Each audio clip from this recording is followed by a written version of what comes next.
Hello everyone! So today we have a very, very special video. We just hit freaking 100,000 subscribers. What? And obviously we have to do something special. So I was digging through my closet a couple weeks ago and I stumbled upon some extremely old, very cringe-worthy drawings from when I was like tiny Jaiden to slightly teenager Jaiden. So I thought that maybe we could go through them and laugh at how horrible I was. And also Kate's here. Hello! So let's get through this. So obviously here, I was writing a... my mom wrote like the age of most of these. Oh, I was 7 when I drew this. But the bird though, that's pretty good. Yeah, the bird. Superman stance. And like and then my snake eyes. And this fashion sense right here. Half blue, half pink. I was like obsessed with stickers when I was little, so I remember you were. I would just have whatever stickers I could find and then just draw around them. We have the sun here, and they're all helping pull all my dogs on this leash that's defying gravity. And so are the clouds, and they have very inspirational quotes. Do it! Just do it! I was 7 here too. Oh, I remember you had a stuffed animal. And yeah, then you had this house. I was obsessed with stuffed animals. And I drew, I was inspired by my animals. So I always drew. I don't know. This? I have no idea. Satellite dish. It's a little dangerous. I don't know. There's like a scorpion falling down. And I don't know if he's dying or he's Scorpion Jesus walking across the water. But it's funny because I remember drawing like most of these when I was little. So it's like nostalgia fest everywhere. Oh my god. Is this Squidward? He's like, is he on his hat? What the heck? And, oh no, that's not a comfortable place to be sitting. So we have this beautiful masterpiece of SpongeBob and Mr. Krabs over here. And the whole scenery and Squidward's situation. Another SpongeBob. This one's a little bit more action-packed. Oh my god, Sandy looks like a dinosaur. Sandy the dinosaur. Sandy... What? Water Sandy. out for clouds? Sandy, water out for clouds. Sandy, watch out for clouds. Oh. And then Sandy is up here. How old? How old? Oh, on the back it said Happy Halloween. Sorry if it's like not in the camera view. We're just, yeah. So I was 7 back here too. Obviously a child artist prodigy. Oh, that cat. This one's from you, Kate. Oh my gosh. She wrote her name so tiny on That's really small. Look how beautiful. Our hands and our arms are just greatly placed. Beautiful cat growing from the ground. What in the world is that? He's like a ghost sheepdog. Was this a big mouse? I have no idea. I like the clouds, the expression on the clouds. Oh! Oh! This is I remember when I was really little, I had like an obsession with making books, and Scruffy was my old dog. So this is a Scruffy pop-out book with staples on the side, the best quality. So, so now we have like an accordion, that's what they called it. Pop-out book. Can you see that pop-out? That is phenomenal. And again with the title, Scruffy Pop-Out Book, just in case you missed it. Oh, so we have Doghouse, In-house. Dog in the house. With that amazing 3D pop-out. Next page. Oh. Doing a handstand. Layer. And then I felt the need to label every single part of his body. Oh, this is like showing the leg. So ear, ear, leg, eye, leg, tail, and leg. And that is my first book that I've ever published. This is another one from Kate. Oh, look how tall the flowers are compared to us. We look like we're like crazed. And then, thank you for being my friend from Kate to Jaiden. We were actually, you guys probably don't know this, but we've known each other since we were 4. I would always do this type of thing where I drew something and then I'd like feel the need to color it in with multiple colors. And look at this spacing. Jaiden and Kate. I don't know what this one is. I'm like She's climbing going up the stairs. with her basket. That's pretty cool. To Mom, Dad, Scruffy, and Jackson. I like how I put my dog in front of my own brother. Oh, this one's not too bad. I don't know what's going on in this picture here. They're all like angry about these. Very emotional clouds after this cheetah family and their little babies. Oh, he's saying, Chewy did it. And then he's like, Oh, the sun. I did it. What did they He's do? the sharp teeth. I have no idea. This is my old wish list from when I was Oh my little. God. Like whenever we had like Christmas, and we didn't just like we had 3 things to ask for. 3 wishes for the world, 3 wishes for the family, and for myself. So obviously here, I was asking for a gym mat, a SpongeBob game, which is like those really old school plug and play games, and then some drawing books. But also, in the wishes for the world, I said, never fitting. Fighting. Oh, never fighting. Everyone stays healthy. Everyone stays healthy. Everyone stays happy on Earth. Oh, that's very good, Jaiden. I was such a giving child. For family, I put everyone loves each other. Eat each other. Everyone eats each other. Everyone says, oh wow, I was really wanting everyone to stay healthy. Again with You're the Chewy obsessed stuff. with Chewy. This is like some rainbow power here. Also, I remember doing that. I'd also like put my name in the corner and then highlight it with a color. Make sure everyone knows you did it. Yeah. No one steal this original Oh, artwork. we're 8 now. I was so 8. We're getting better. I was improving. I don't think this is mine. This one's my favorite. But here's Otis and Otis. Froggy and Steve and Pecker. And this guy is saying hi. Oh dear.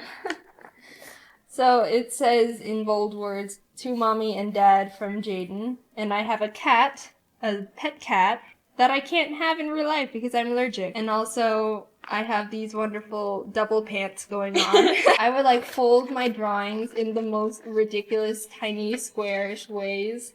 So like I like deliver it to the person and be like, look here, I drew this thing, and it's like origami tiny miniature square. Oh, well, this is when we went to church. It is Christmas Eve. We are at church in Mommy and Daddy's room. And Scruffy's at home. Alright. So here's Scruffy, and then here's church with loudspeakers or windmills. Those are scary. And I remember like drawing these hands like this is like 3 pointers. This is again at church, but I remember like you'd have to like draw. Oh my gosh, look at this. Oh my god. Okay, so like doing a hand thing, and then my friend like reached over my hand and like dotted her marker on my paper. And I was like, no, don't do that. So I scribbled it out, and then she kept doing it, and then I kept scribbling it out. Oh my god. This is from Kate. That's a scary bunny. Oh my gosh. I actually still have this stuffed animal. Let me go get it. Here he is. You can see the attention to detail that I had in here. And then again with the bird who's just flying without having to I fly. think that one's better. Good job. Oh, there he is again. Oh, here he is again, yeah. And then it looks like we're on top of Graves. gravestones Oh my god. with my Yay, very long we're- legs. Somebody died. Who's that? Here's Jax. He doesn't get to stand on a grave. He gets to stand on the grass. Here's another one. And I drew the sun underneath the sky. The Another bird. What if this is how I drew myself, like, on this channel? Hello, everyone! That's good. Oh god. And I was 10 here. Yeah. 2007. Okay, so, excuse me while I cringe a bit. I also like making my own little characters. Oh, I did too. I remember that. Yeah, so this was Saturn the Bat, and he had 2 different colored wings, which made him very special. Oh my gosh, I remember these characters. I remember looking at them being like, oh my god, that's so good. This was Steve. This was like, I made like 10 tiny books out of him. And this is my, probably one of the first characters that I ever made. This is a stick man called Iggy, and I would like play around with making expressions with just eyes. And then here are my characters. The 3 that you just saw, and then 2 others. And then here they all are dancing. This is good. I like this one. Okay, so I remember thinking when I was little, I'm gonna draw all the Animal Crossing characters in the whole game and their house. God. And that didn't last very long because I only did 1. Oh, you wanted this bird. I've wanted this bird. I still want a bird, but not this one. Where's his other leg? I know, that's what I was wondering, actually. I was very proud of the branch that he was sitting on. Yeah, it's a good branch. No, it's not. Oh, this one's good. How old were you? I was like on a bird craze. I think I drew this at the same time as the other It's one. a good one. Yeah. This is a cockatiel. It's okay. The legs are kind of wonky. This is how I used to draw birds. It was like my own style of drawing birds. Here's like an example of my comic book that I would like draw comics all the time. So there's an alien and he somehow gets transported into Earth. He's like, oh no, I need to get back to my old planet. Oh no. And then there's a human. You look cool. You look so cool. And he's like, no. And then so he's like, oh, I need to go back to my old planet. And then the human is like tagging along. And he's like, no, you can't come with me. And then apparently she does anyway. And he has to let her, I guess. And something bad happens and he kicks a tree. And then he finds the portal and he goes back home. To his computer. Good. Yay. Good ending. Most of society. And let me also point out that I had 2 other ones like this. Oh my god. And they were exactly the same story. Really? Just with different characters. Oh my gosh. I remember doing this in an art class. I drew mice all the time. And I was 10 here. We're getting older. I think the, thing of the project was to use a bunch of different patterns and write your name. Yeah. That's pretty cool. I think this was for Looks like art his circulation class, got too. cut off in certain places. This was like art class in 6th grade.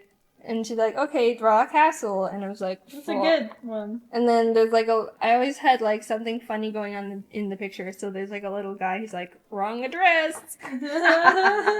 Okay, so here we have the power of Switch. Oh, and up here it says I'm 12. So here's my character that I made, Switch. Apparently he can transform, and I went crazy with all the dots here. So here's his electric version, and here's his water transformation, Flo. He's got a nice mermaid tail. Oh, that's nice. And Oh no! That's Okay, his high so- version. Keep in mind, I was 12. I didn't know what weed meant. I was just thinking, oh, I can't have a name be grass. Let's just think of what else is grass. Oh, weed. Oh no. So, I remember doing this one. I would That's really good. I'm a very patient Detail. person. Yeah, seriously. If you can't tell, I'm very patient. Yeah. Look all at these all of little that. stars are drawn by me. And then there's kind of a random dude sitting on a bench here. He looks like this is what he's seeing. He's He high he again. encountered that weed character. Yeah. Here, I was getting a little bit more serious.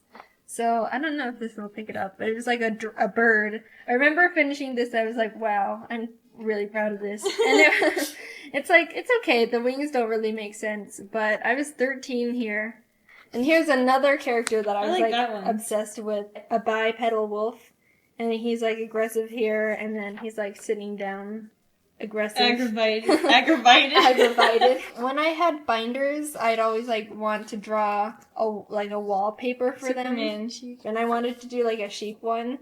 So this was in my binder. Here's a kangaroo that I never finished. A dinosaur in pajamas. A dinosaur in pajamas. And then there's a little fangirl. Oh my It's God. He's so lovable. And then I like the little stick arms. I had a book that was look how to draw. And then I would just trace everything from it. Oh. So these are all traced. There's nothing wrong with tracing because that's how I started. I traced this raccoon, but I drew the rest. I got the little flies. Yeah, there's like little, into it. there's like little fireflies. And Cute.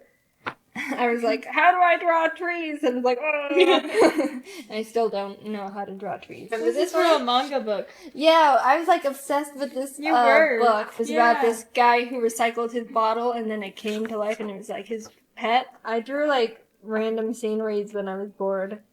And I didn't finish them. I like this one. It was like a kid who had his ice cream. Okay. And there was a disaster going on in the background. And then there was a grown man who dropped his ice cream. Oh my god, his beard.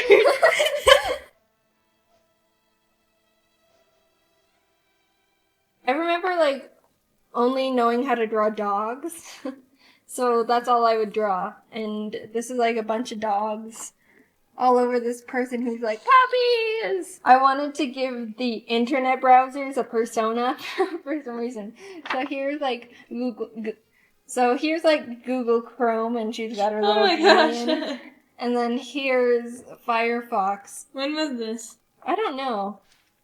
I think it was like maybe a year or two ago. And then here's Internet Explorer. She's like, oh no, I'm too slow. Oh, that was cute. Yeah, here's a cat I drew, and I was like messing around with like the stripes.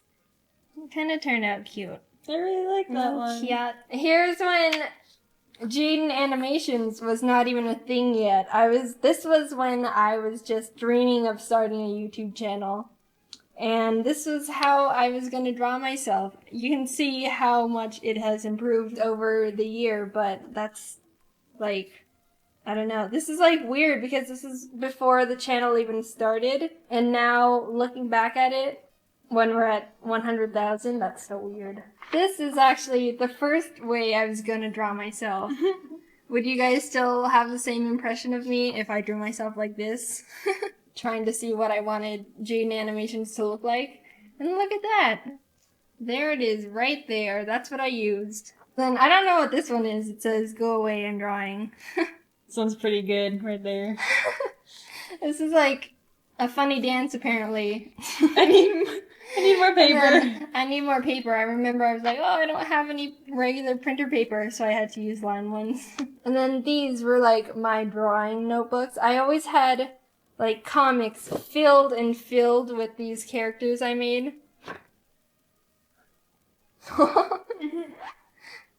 On the back here, let me also note that my brother was really into Michael Jackson. Oh my god. So on the back of my sketchbook, he wrote Michael, and it says music, artist, identical, cool, hi, awesome, eats good, and learns well. Wow. MJ rocks. Wow, because of all those things right there. So that was going through my old drawings. Thank you guys for watching. I hope you enjoyed. I found it very cringeworthy. Thank you so much for helping us reach this huge milestone. It's really mind-blowing to think that we've come this far. So thank you for watching, and I will see you all next time. Bye! Raise your hand if you've ever sacrificed physical, mental, and/or emotional health to overwork yourself into an extremely depressive state of mind that takes days to recover from in hopes to be happy with a result, knowing it's probably not gonna be worth it in the end.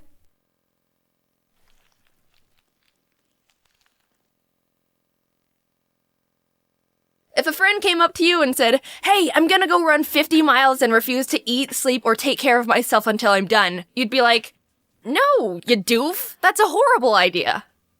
You need sunscreen first." Overworking yourself has such a confusing interpretation right now. Everyone knows it's not good, but at the same time, it's also glorified. The best examples are in school or work environments. Dude, I had 6 hours of homework last night and didn't get to bed until 4 a.m. You think that's bad? The other week, I had 3 tests to study for, so I pulled an all-nighter and only drank coffee for 2 days straight. I have not slept for a week. My blood flows with Red Bull and Xanax. When someone's driven to work exceptionally hard, obviously that's really admirable. But when they start forfeiting self-care in place of hard work, that's when you start crossing into the realm of pain and uncontrollable suffering. Yeah, but enduring the pain and pushing forward is super strong. No. Admiring something that's stupid and unhealthy isn't commendable. Instead of encouraging it, tell your brain, hey, no, bad. Not on the carpet. Your emotions start to chop and change more, your mental health starts to deteriorate, you snap more at things that aren't big deals, everything feels like you're playing sudden death mode in Smash Bros. Honey, I brought you some lemonade. Everyone is going to experience burning themselves out in some sort of way. That's part of life. If you don't, you're either perfect or the devil. And I don't trust either of those, so stay back. I've been slowly losing my sanity from overworking myself ever since I dropped out of college, which was 2 years ago. It's the type of thing that slowly creeps in, and you only start to notice it when your insides have already deteriorated by 30% and your insanity stat has reached level 10. Burnout is caused by 3 main variables: depersonalization, where you don't feel in control of yourself anymore, emotional exhaustion, and a lost sense of achievement. Wow, Jaiden, you're so smart! Ha! Yep, you know me. I'll research anything all day just to educate the people. After a long time of feeling like a very sad shell of a person, I started seeing a therapist. So the first day I came in, she just asked some basic questions to get to know me and my situation. And she got to the question, what would you describe your average daily schedule to be? And I was like, alright, that seems simple enough. So I wake up around 8:30, have a small snack, work out for like 30 minutes, and start working. So I work until lunch, and then I get back to work. Yeah. And I work until dinner, and then I work until I go to sleep. And when's that? 1 a.m. Yeah, I see the problem now. I was, and still am, struggling with the mindset of, if I'm not working, I'm being lazy. And the fact that I work for myself in my own home and am my own boss doesn't help at all. Taking a break to play games? But I could be working. Eating dinner? I could be working. Sleeping? But I could be working. Working?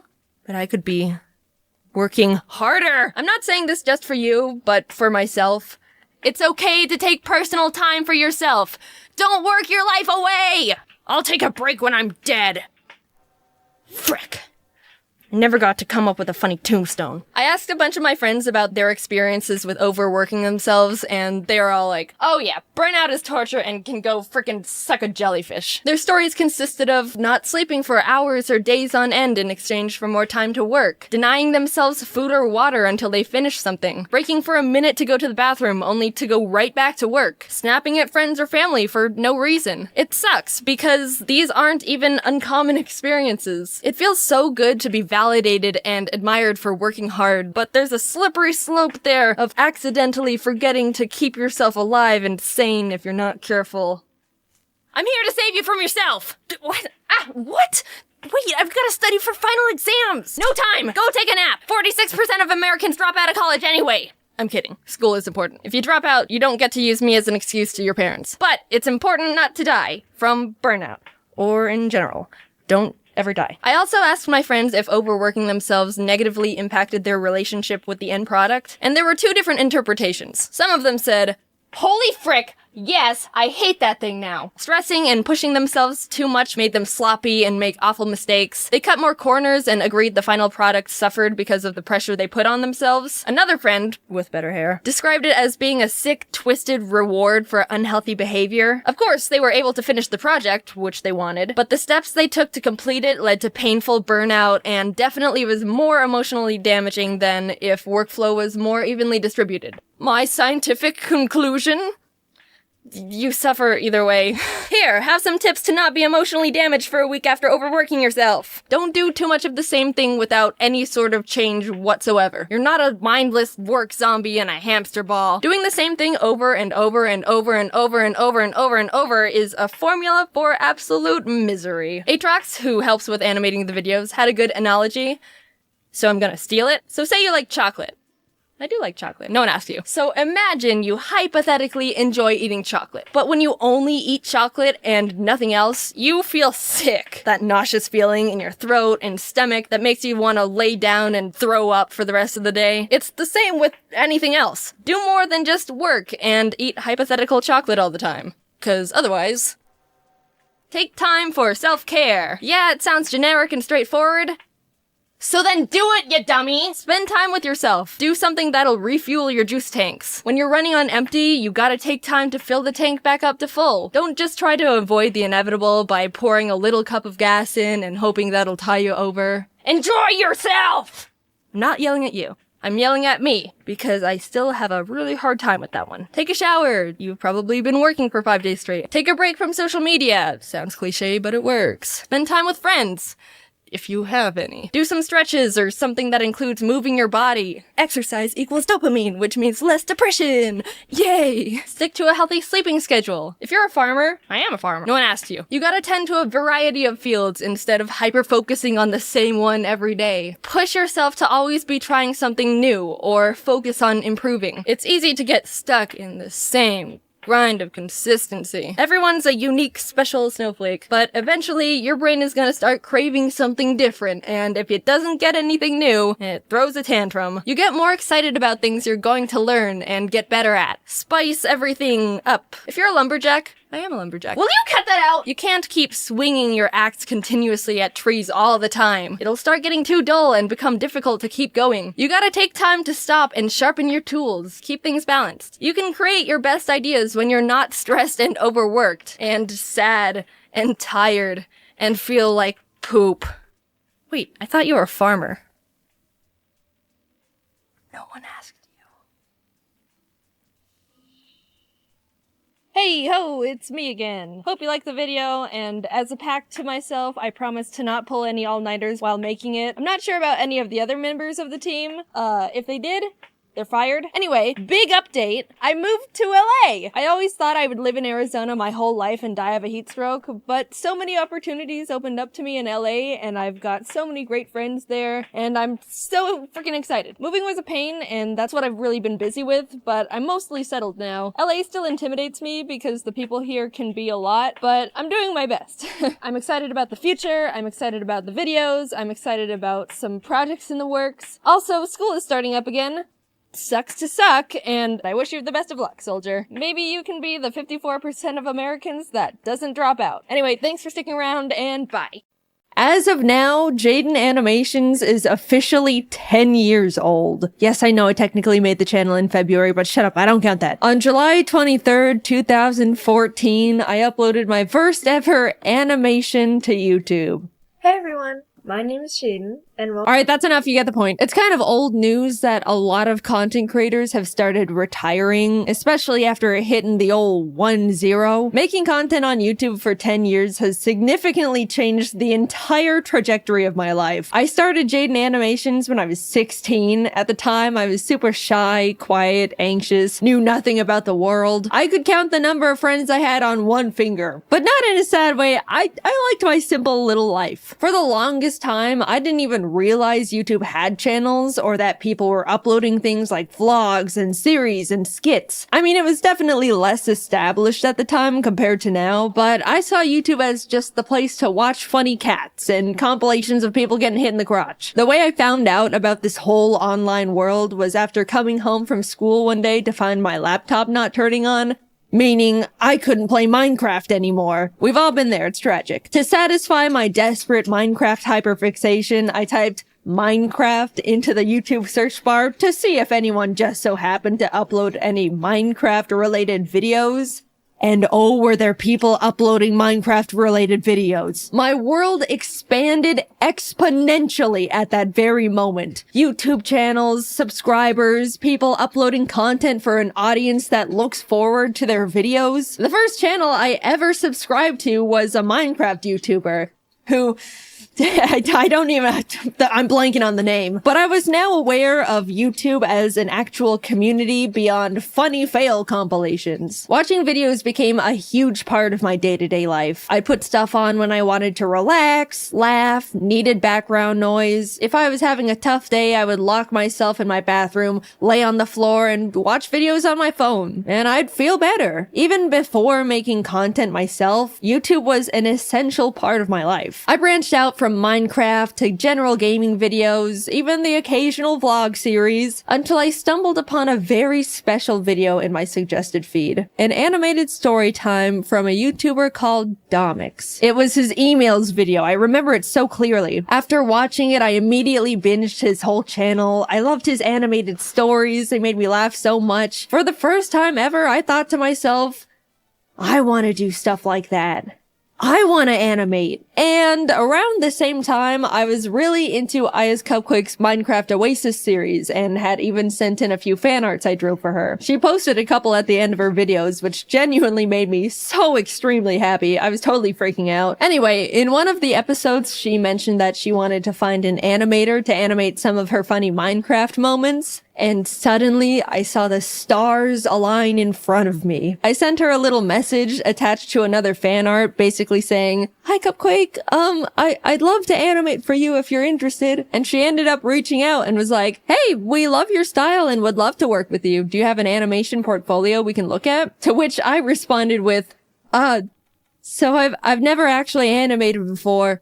But I'm learning, and honestly, they shouldn't have hired me. I wouldn't have hired me. But somehow I had secured my first animation job. And for my favorite YouTuber, this was by far the biggest thing to ever happen to me at the time. I wanted to make the best animation they could ever ask for.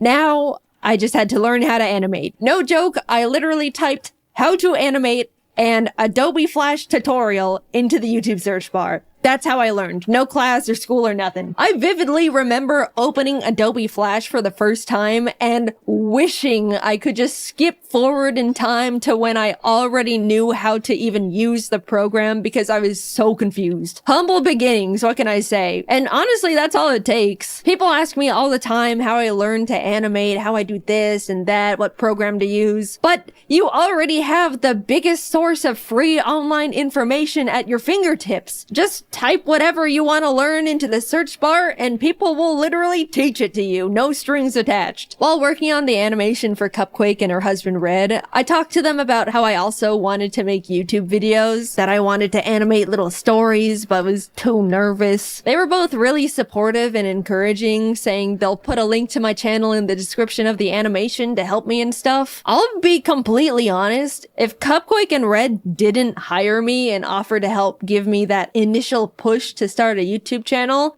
I wouldn't have made Jaiden Animations. Like I mentioned, I was quiet and soft-spoken. I didn't even get picked on because nobody knew anything about me to bully me with. They had nothing. In what world would a tiny little 16-year-old dust mite of a girl feel confident enough to start an animation YouTube channel where she talks about her life? Especially for what would be a single-digit amount of people for who knows how long.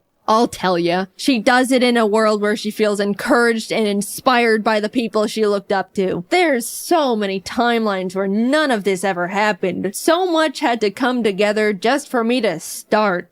And against all odds, it did. I finished the animation, they posted it, and I spent pretty much the entire month reading every single comment. Everyone loved it. It was doing really well. I remember messaging Cupquake a giant soppy thank you paragraph when the video hit 1 million views. By the way, the entire animation was made on only 3 layers because any more would make my brain confused. I genuinely cannot believe they hired me. At the same time, I posted my very first video as Jaiden Animations, introducing myself and announcing that I'm gonna try out making animation videos. It's funny looking back at because if you don't know all the context, you'll watch my first video and be like, who is this dumbass talking to? She just started the channel. There's no audience yet. The shout out Cupquake gave me in the description gave me the boost I needed to shake the second thoughts. I gained 2,000 or 3,000 subscribers right out the gate, and ever since then, I wanted to keep making more content, and I was really, really excited about it. I made more animations for Cupquake for a couple of years alongside posting my own stupid little videos until eventually parting ways with them to focus entirely on Jaiden Animations. Working with them was amazing, and those animations did overwhelmingly well at the time. Like, I look back and am still shocked. I apparently peaked with that damn 2014 FNAF animation. Come on, Nuzlocke. Surpass it, please. Free me from these shackles. By this time, I was in college now, and even though I wasn't able to post very much at all, things were doing really well. I remember sitting on the top of my dorm bunk, secretly celebrating hitting 100,000 subscribers, a milestone I was beyond thrilled about, and honestly was my biggest goal at the time. Somehow, my roommate ended up finding out about it and immediately told every single person on our floor, which embarrassed the hell out of me. But at the same time, I was sheepishly proud of myself that people thought what I was doing was cool. Along with new experiences, for the first time ever, I was making online friends and becoming part of a growing little animation community. Cypher Den, Tony V Toons, Lightsen. I even stumbled onto James randomly after being recommended his ASMR video. I specifically remember going through his channel and thinking,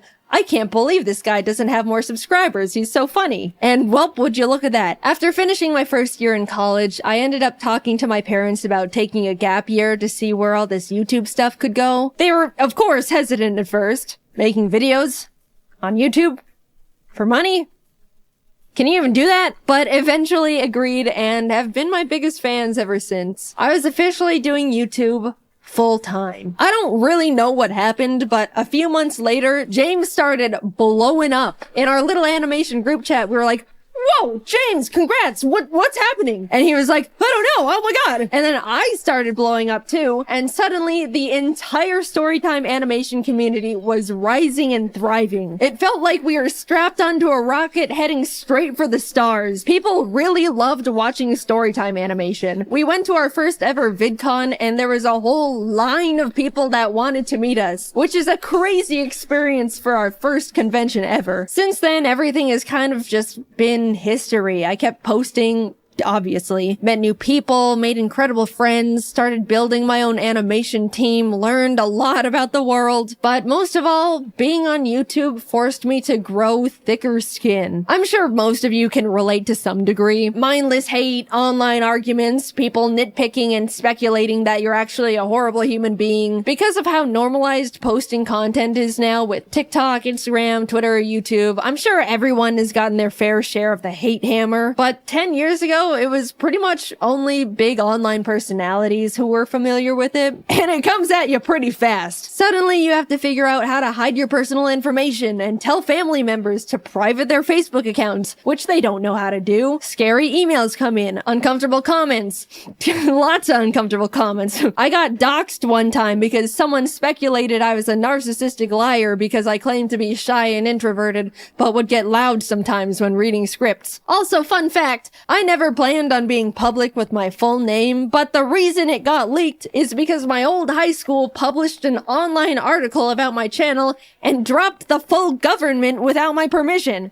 I'm still pissed about that one. And I know, this is genuinely what you just have to expect when you make content online. It's awful, but it's the truth. I didn't want to quit, so I adapted to the horrible things awful videos made about me for attention. There's nothing a passerby hate comment can say that could surprise me anymore. If anything, they're all the same and it's just annoying at this point. Not saying I'm happy that I went through all of it and it should have happened. People can be genuinely awful. But I'd like to say I've come out of it all a version of myself that wouldn't have existed otherwise. Not because of all the shitty things, but in spite of them. I've learned how to stand up for myself, grew my confidence, learned how to separate myself from my work and not take comments personally. All things you learn out in the world over time as you grow up. But cranked to 100 and during the most insecure years of a person's life. It was hard, but hey, I'm still here, aren't I? I look back and see my mistakes, bad takes, stupid ideas, regret here and there. It's overwhelmingly stressful to grow up and learn and change while in the public's eye, even more now than ever. But all things considered, I believe I was always trying my best in the position I was in, was constantly trying to be the best person I could be, and I won't ever be upset at myself for for that. Also, I do want to say a big thing that's followed me throughout almost my whole career at this point is the fact that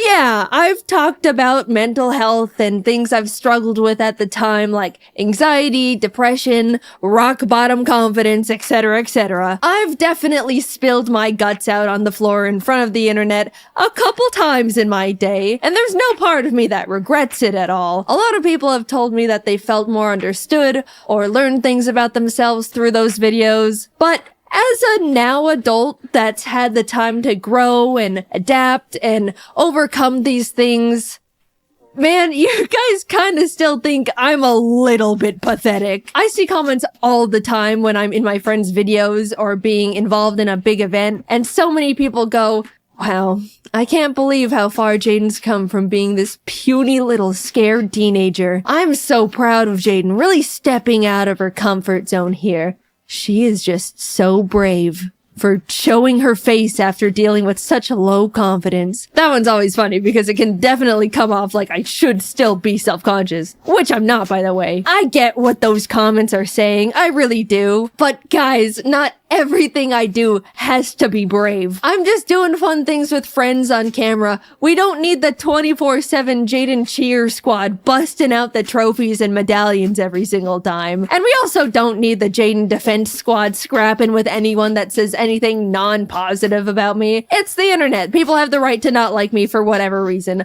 I promise, it's okay. I'm an adult. I'm doing fine. I appreciate the concern. At this point, it just comes across like I'm very pathetic and puny and can't do anything. Now, somehow, a decade has passed. I'm not the tiny, small 16-year-old who's afraid of everything and can't talk out loud for more than 15 minutes without straining her throat. That's true, by the way. I spent 15 minutes recording audio for my first video and my throat was dead afterwards. It was pathetic. Now I can record for an hour, which still hurts my throat. You can probably hear it, but that's a 400% improvement right there. I'm 26, created hundreds of hours worth of content, have the most wonderful team in the world behind me, am surrounded by amazing friends, live with the most important person in my life, with the most important little creatures in my life. I've gotten to meet content creators I've looked up to, got to tour and travel the world with talented friends, talk on panels to hundreds of people who wanted to hear what I had to say, been able to tell the people that inspired me how big of a role they've played in my career, and even got to stand next to them as an equal. I'm happy. Sure, it's always been and still is difficult dealing with the stress of being in a big spotlight. I went through some bad stuff, navigated rocky mental health, trusted people that hurt me, had to pretend not to be affected by things that were genuinely hurtful just to not empower people that wanted to see me break, all while in the eye of the public where one wrong step could crumble everything I've ever created. But I'm really happy with the place I'm at, the person I've become, and the environment I've built around me. So, what's that leave me with now? A full decade, man. Damn. 10 years of the most difficult, enjoyable, terrifying, exciting, stressful, grateful, soul-crushing, unforgettably special moments of my life. How lucky and grateful I am to have the privilege to say I've gotten to experience so many impossible things, to have so many dreams created and come true, to see myself persist through such a difficult position to be in. After taking a lot of time reminiscing and thinking about what could come next, the direction I want to take to follow what could keep making me happy, I've come to accept that YouTube isn't gonna be part of it. I'm happy with what I've accomplished. I had my rise and grind years. I experienced real and true passion. That's all I could really ask for here. There's not much else I want to do beyond it at this point. But before you freak out, I'm not quitting right this moment. I still absolutely love making content and still have the desire to keep making videos. But my YouTube years are numbered now. I fantasize about logging off as Jaiden Animations and becoming a normal person again. I want to move to a random-ass town in a random-ass place, have a little house with my creatures, have a normal job with normal hours and normal problems, live a life where people don't know who I am before I introduce myself. Not saying I don't like being recognized. You can come up to me, I promise, I don't mind. But eventually I just want to feel like a person again. Normal is rapidly changing nowadays, but I don't want this chronically online lifestyle forever. How nice it would feel to one day not have to triple check every single thing I say in fear of people's pitchforks, or fear for my safety when people maliciously leak my private information, or even be constantly surrounded by strangers' opinions on me and every version of myself I've ever been, every moment of my life. I hold it all together pretty well, I'd say. I mean, it's my job to. And none of these negatives have and ever will outweigh the positive aspects of this incredible opportunity that you guys have allowed me to have. I don't want to come across like I'm complaining. I very much understand this is just unfortunately part of it all, and I'm very privileged and very grateful. But I can't do it forever.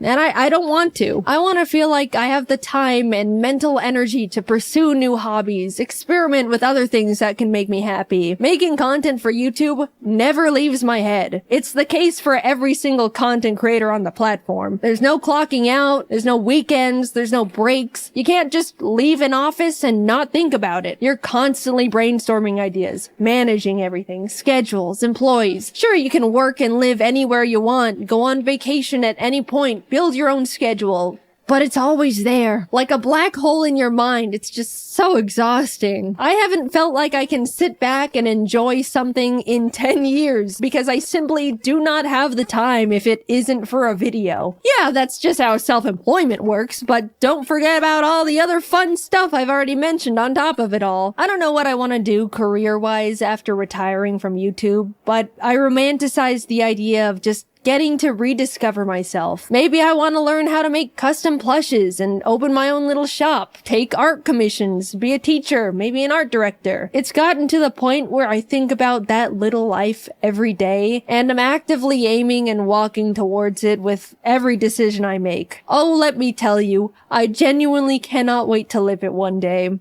But there's this other side of me that's so terrified. I've spent my entire young adult life in front of an audience doing pretty much one thing. I don't know what it's like to live without a platform, surrounded by a huge audience anymore. It scares me.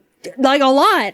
I don't want to need this, but I'm scared that I do. In some way. When the time comes, I'll definitely work on that fear in therapy or something, but I do think about it a lot. I'm not done with YouTube just yet. I still want to make animations and tell stories, animate little gaming videos. I still just love it so much, and I'm not going away just yet. Sorry to disappoint some of you. I just wanted to let you guys know how grateful I am that you've helped me be right here. I've gotten to meet hundreds of people who told me how much they liked my videos, felt inspired, discovered something about themselves, even did something as small as laugh at one of my stupid ass jokes. I can't wrap my head around the idea that a lot of you grew up watching my videos and are like functioning people in society now. That one always feels like, I know you're not calling me old, but you're calling me old. I'm grateful for all the art people have drawn for me. Even now, it's still so surreal. From the cute little doodles from kids to jaw-dropping, fully rendered pieces from artists of all ages. Like,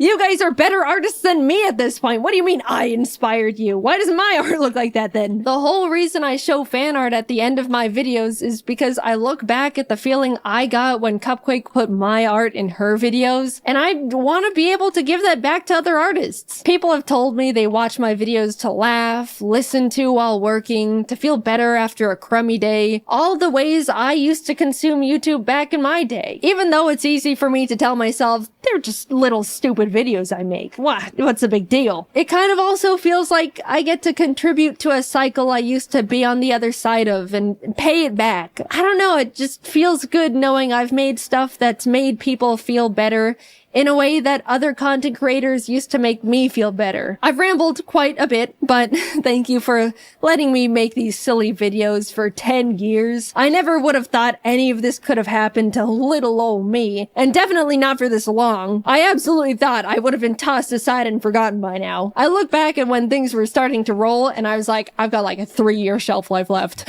I'm forever grateful for you, my friends, my family, my team. I don't know what my life would have looked like if I didn't type Minecraft into the YouTube search bar when I was 14. Who knows how much more time we have with each other, but just know it has been and still is an honor to be here. And until then, I'll be doing my best to keep doing what I've been doing for 10 years and just make these silly little animations. You know, the timing is a little awkward to have just won a giant Mr. Beast YouTuber challenge that put a lot of eyes on my channel, only for the first thing for me to put out since winning is me talking about how I'm really tired and want to retire one day. That was not intentional, I'm sorry. But yes, the next video coming out will be about me winning the Mr. Beast Cube. We're still working on getting the money all set up to be given away, so you can stop emailing me asking for money. It's not gonna work like that. Anyway, thank you to everyone who's been with me at any point of my YouTube career. I've still got a little bit more juice left in the tank. I'm forever lucky to have lived the life I have and to continue living that life. And I appreciate you guys for sticking around. I'm excited to spend a bit more time with you all. So I'll see you in the next video. Bye-bye.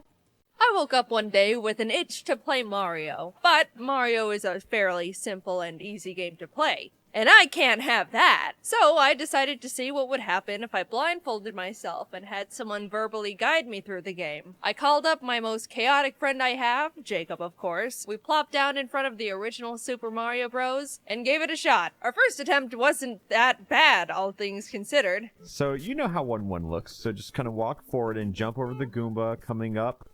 You did? Oh my god. Okay, so now you're in the first 2 pipes. There's another Goomba coming up. Jump. Oh, hold strong jump. Big jump. There you go. Keep jumping. All right. Sorry. No, that's your fault, actually. And this is where I get to learn I'm a chronic over-apologizer. But that's not relevant to Mario, so I'm just gonna sweep that one away for later. We kept trying for a bit, to various degrees of failure. Jump. Jump. Jump. Keep run. Jump. Okay, that was on me. Sorry. Actually, I'm gonna stop saying sorry because it's not my fault. Oh my god, these game overs are gonna be so brutal if you keep going to the very okay. And after dying the 5th time, we realized doing this challenge with this game was gonna be next to impossible, because after you lose all your lives, it restarts you to the beginning, and you have to do everything all over again. Mario Bros. 3! A classic! I like this one anyway. Can we play as Luigi? I don't think so. What? But you're the controller. Make me pick Luigi. Okay, press start. Press start again. Press right. Press A.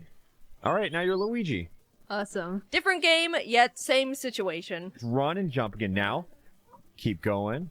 Okay, there's a piranha plant. No, don't jump. Oh, sorry. I assumed that you assumed that I would get over the piranha plant. I assumed... Okay.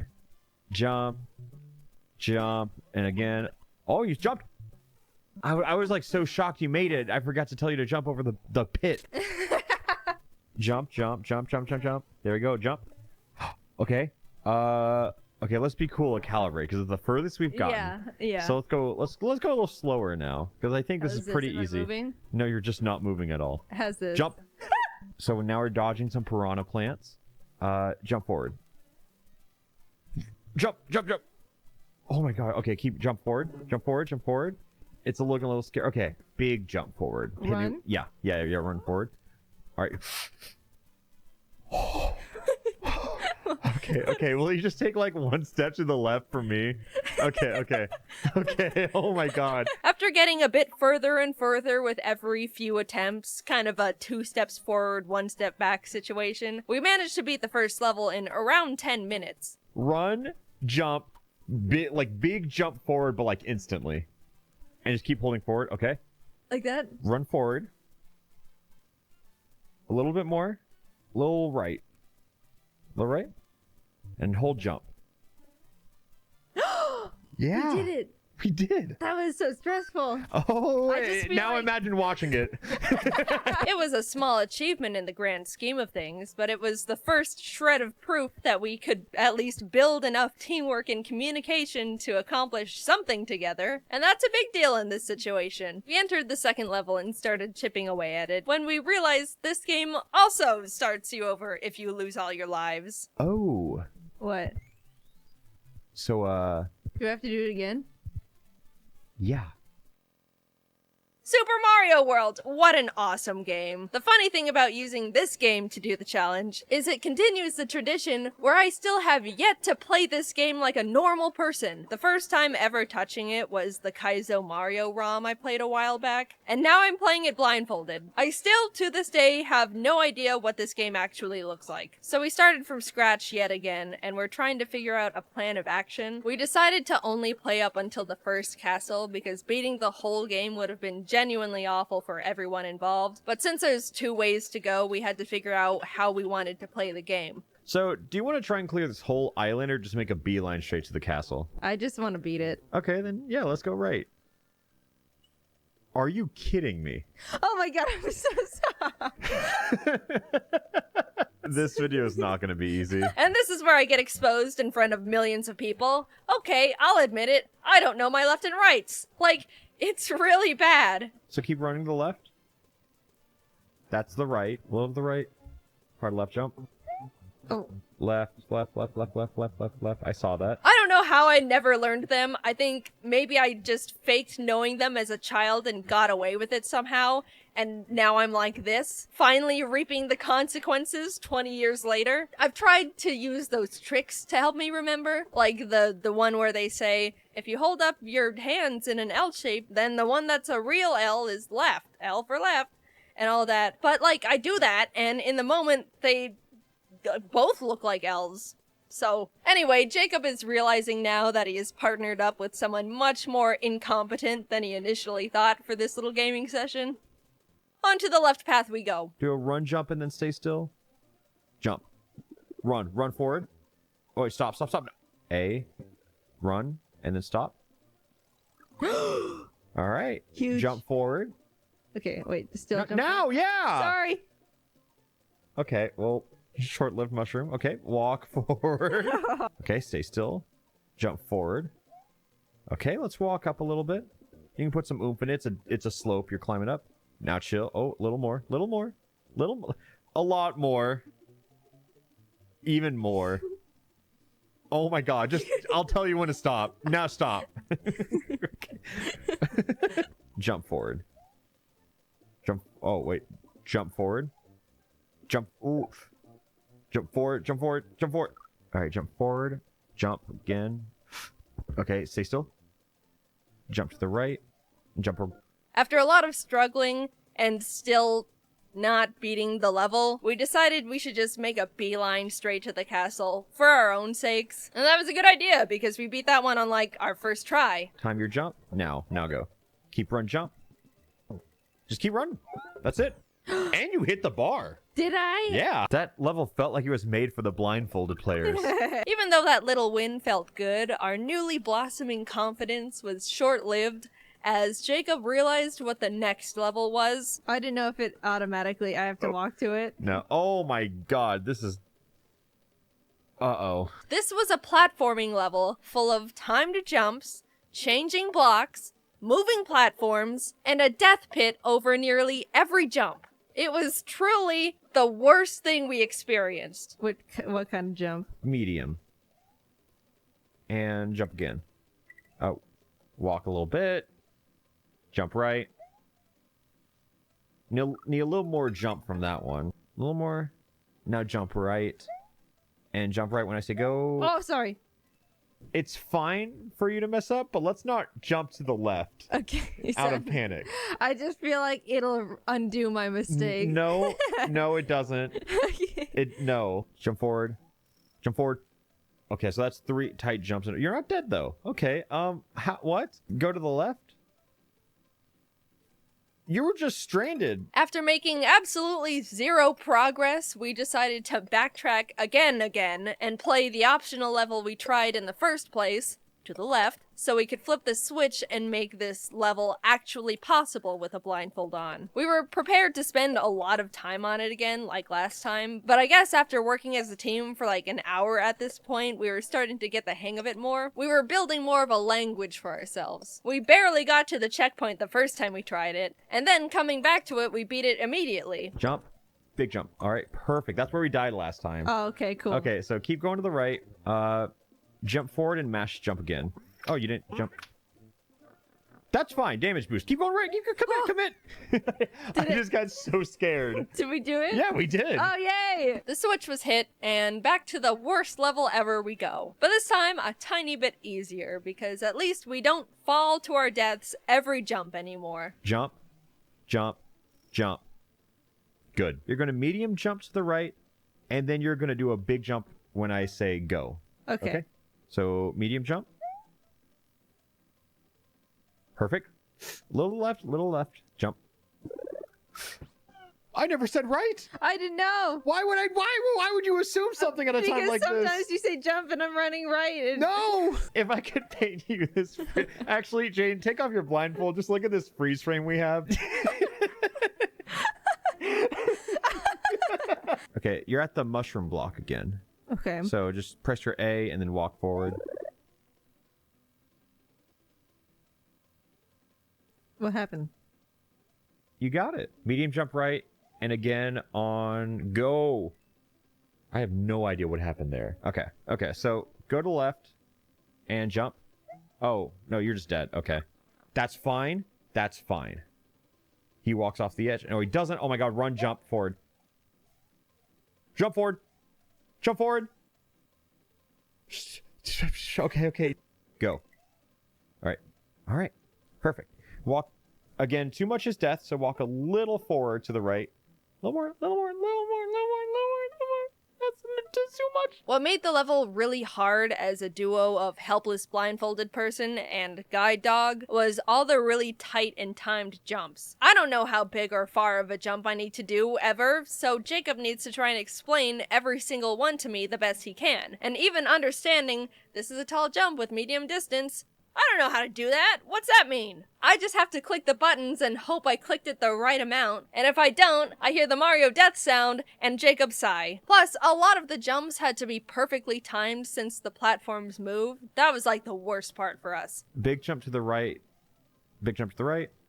Okay, go.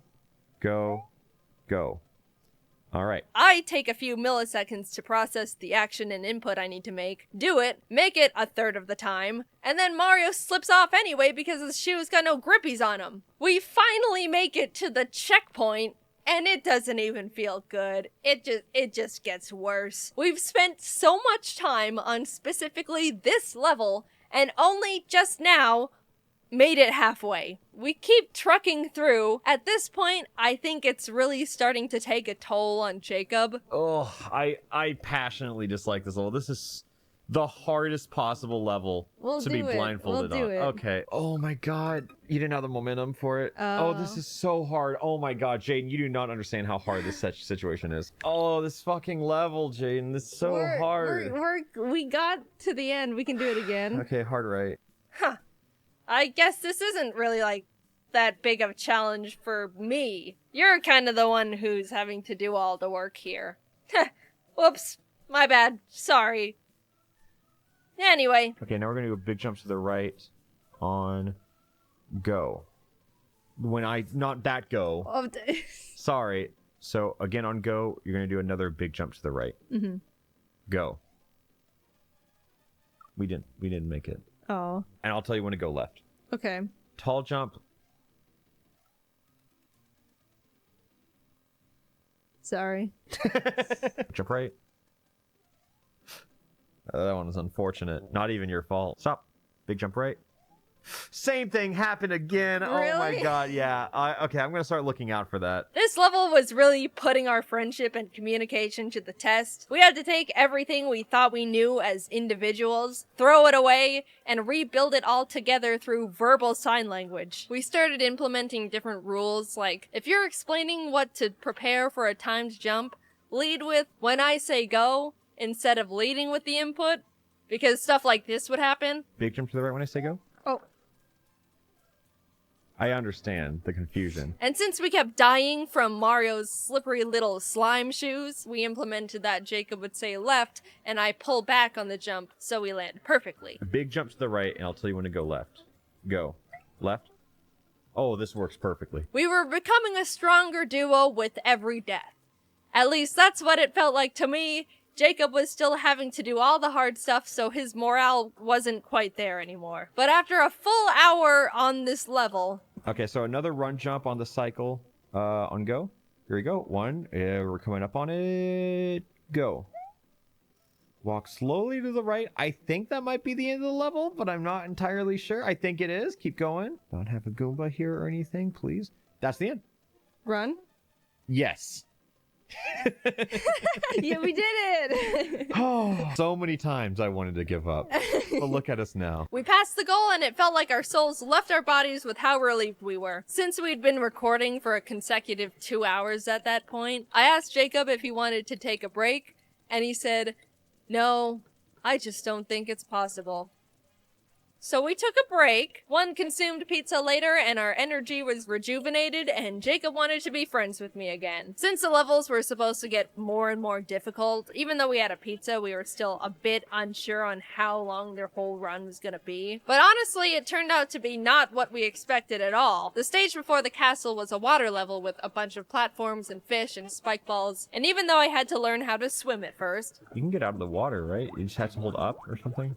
Just jump, mash. I mean, have you played this game before? No. We found a star power-up, and as soon as I got that, we beat the level immediately. Oh, wow, that's the level. Wait, not yet. Go left. More. Now go right. Okay. Hold right. There we go. Mario just looking at the pipe for a little bit. The goal was touched after 3 minutes of attempts. Just like that, we were at the castle. I was optimistic because it was the last level in the run, but Jacob was not optimistic because he's played this game before and was worried about the boss fight, which is reasonable. Also, I'd like to mention, when I was sifting through the footage to write the script, I saw this sprite of Mario looking up at the castle, and I was surprised for a moment because in the Kaizo hack, the sprite looked like this. And I didn't know that wasn't the original. I really need to play this game at some point. Jump. Right now. Yeah. What forward? I don't... You're gonna jump in place in a second. Now. I was a little off. We were surprised to be getting through it so quickly, but it's ironic because the little cage wall climbing part surprisingly became the easiest part for us to maneuver, because when Jacob would say stop, Mario would stop immediately. So it was like instant feedback. It was almost like he was playing. Okay, maybe not really. Either way, we got to the checkpoint, and after that was an auto-scroller. So now we have the auto-scroller section. Don't run. Careful. Now run. Jump to the right. Wait, actually, still jump. Ah, there's a fire flower there. Jump right. Okay, so jump and go right. Jump. Jump now. We struggled a bit, but honestly got to the boss really easily. Stay still. Run forward. Yeah. Oh my god. Okay. We're at the boss door. Oh. Funny little moment. We were standing in front of the boss door, and I wanted to take a moment to mentally prepare and get ready for the last little stretch. So I took my blindfold off just in time to experience a jump scare. Whoa.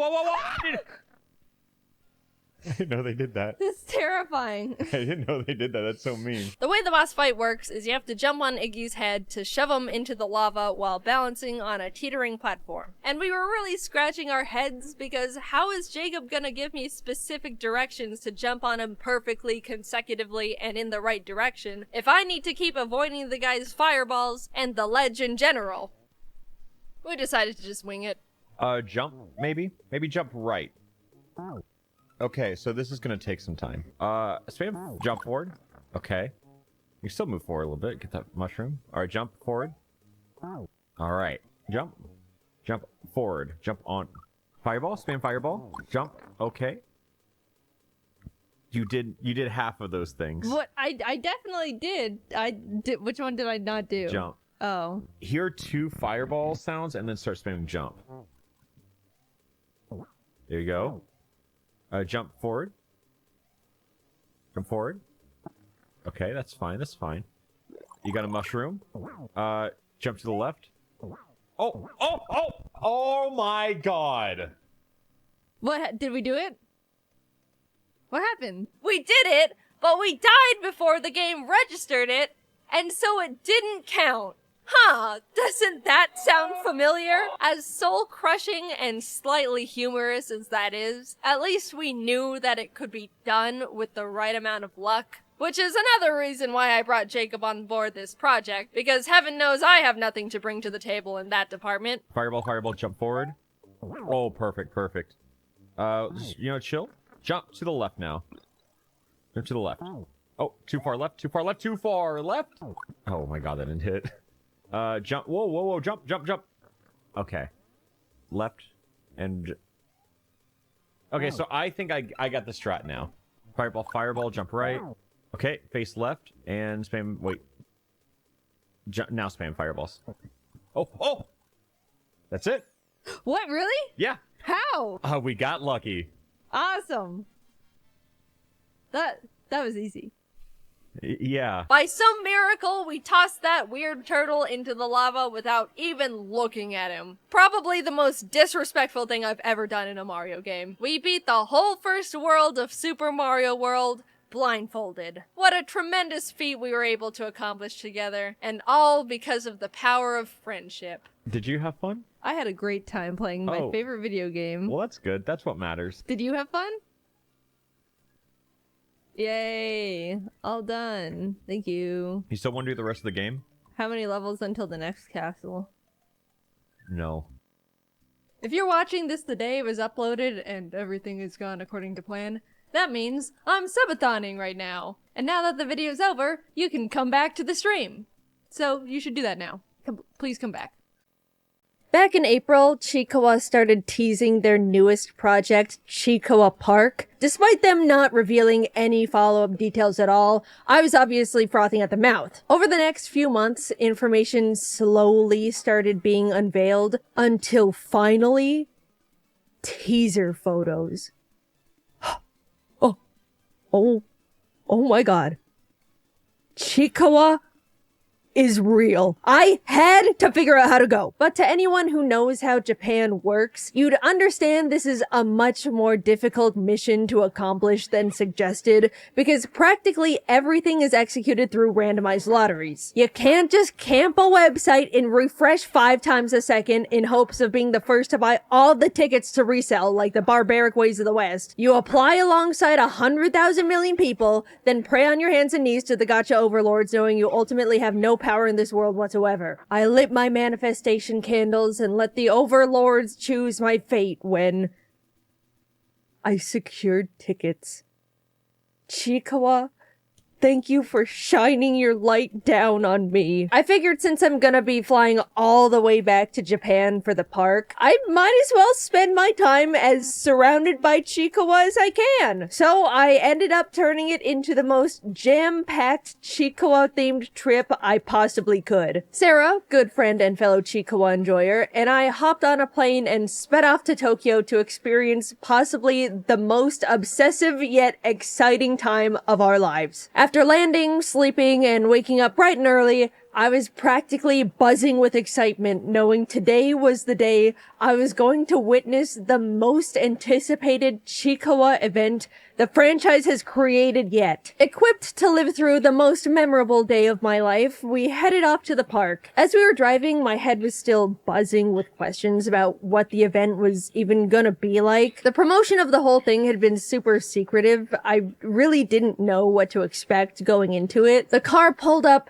and we were greeted by giant Chikawa and friends wrapped around the building. This is how I knew it was gonna be huge. Please prepare yourself. We walked through a very hypnotizing Chikawa portal that opened up to the welcoming first room. You could sit in Rocco's car, see Shisa and Ramen Yoroi-san chatting together, and even spot a cheeky little Momonga and Furuhonya. Also, naturally, there is a huge wall of Chikawa hats and headbands for purchase right out the gate, so you could walk around sporting your Chikawa Oshi. I will say they went all out on the character headband selection. Almost every single guy in the series was there, including the random enemies. As someone who tends to like super obscure side characters in series, It warmed my heart. Deeper into the room, you can find a real-life replica of Chikawa's actual home. Please don't disturb them too much, though. They're very busy studying for their reading exam.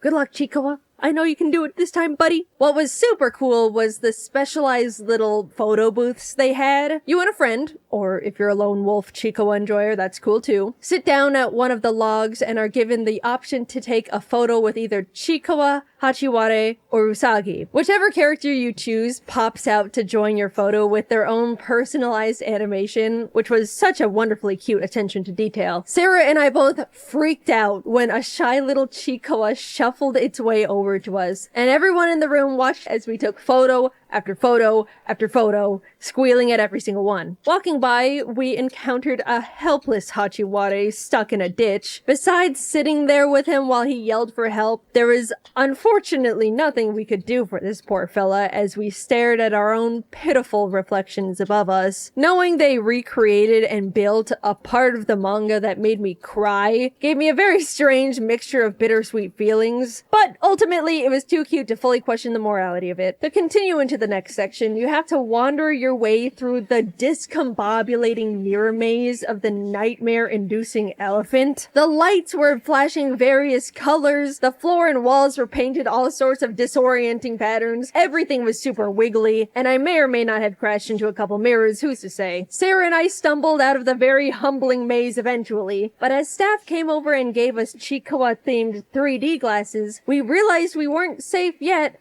as there were multiple screens of various enemies hacking and slashing and call fat spitting in our direction. You really don't realize how many evil, treacherous creatures there are in the series until you sit in front of every single one as they try to get you. In fact, I'm realizing now a lot of the experiences Chikawa Park puts you through are the evil, messed up, life-threatening parts. True Chikawa fans know the series isn't all sunshine and rainbows like you'd expect looking at it from the outside, but that is the part about Chikawa that I love the most. Even in the most wholesome of lands where there can be giant rivers of miso soup, meadows of plants bearing toasted buns, and friendly neighbors that just want to buy cute pajamas, you can still get hit with 8 whole days being kidnapped, starved, and thrown in goblin jail for eating the wrong stupid-ass mushroom. Such is life. Don't stress too much though. As you can see, things find a way of working out as the giant Cyclops Ode thrashes his way through the goblins at true scale. I really liked this section. After you all nearly escape being eaten by goblins, you're led into the shelter of a nearby temple. Chikawa and Hachiware bear curious looks, innocently wondering what could await them ahead. And as you pull back the curtain of the next room, it's the evil, dark, and twisted snake that curses everyone with eternal yearning for the mines, already amassing an endless hallway of brainwashed civilians. Which masochist on the design team pitched this one? Who was it? No, they even have crystallized Usagi. There's a tried and true hater amongst the Chikawa Park designers.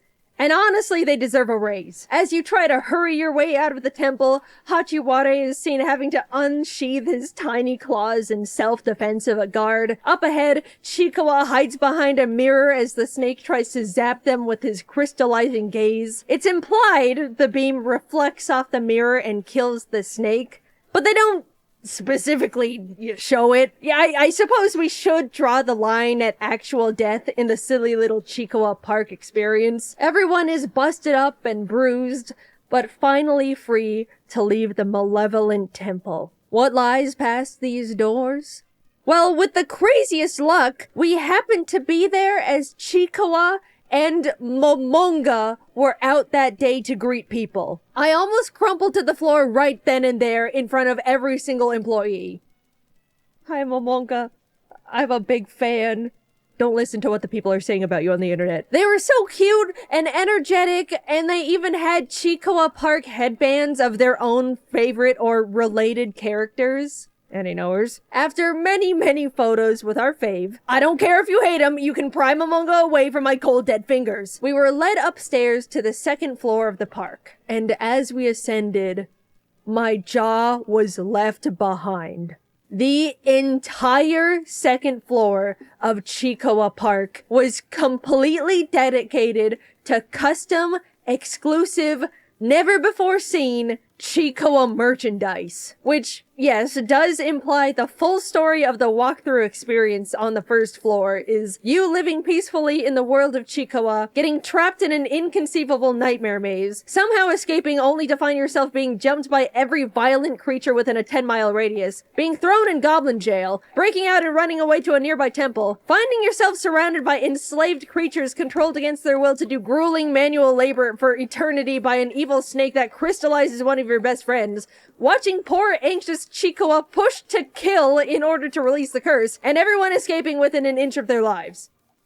I literally could not have written it better myself. That is quite literally the best representation of the series you could possibly present. And as a treat for getting through all of it, you can now spend all of your money. To say it was overwhelming is an understatement. There were 5 whole organized areas for shopping and merch. The Chikoa section had big plushies, small plushies, keychain plushies, plushie slap bracelets. The characters came in any size, shape, or form you wanted, and it was very pleasing on the eyes, might I say. Hachiware's area was more centered around decorative items and collectibles. Pens, necklaces, notebooks, tote bags, more keychains of quite literally every character in the series. Household items like plates, glasses, utensils, this really funny soap dispenser based on Chikoa getting a parasite. Over in Usagi's shop, they had apparel, lots of cute shirts, jackets, socks, and literally my favorite item of the entire store, the character backpacks. They're the perfect size, so freaking cute, and you can show off more of your plushies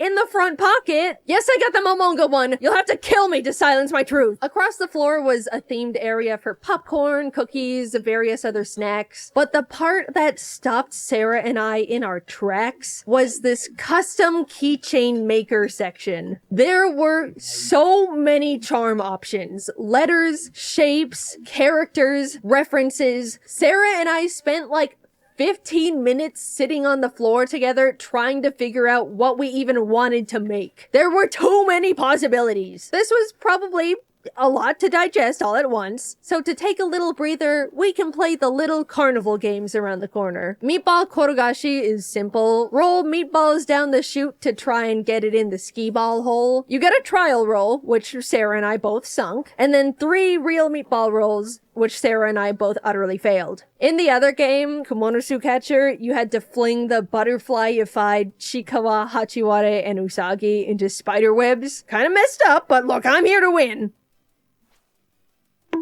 I didn't get a single one in the net.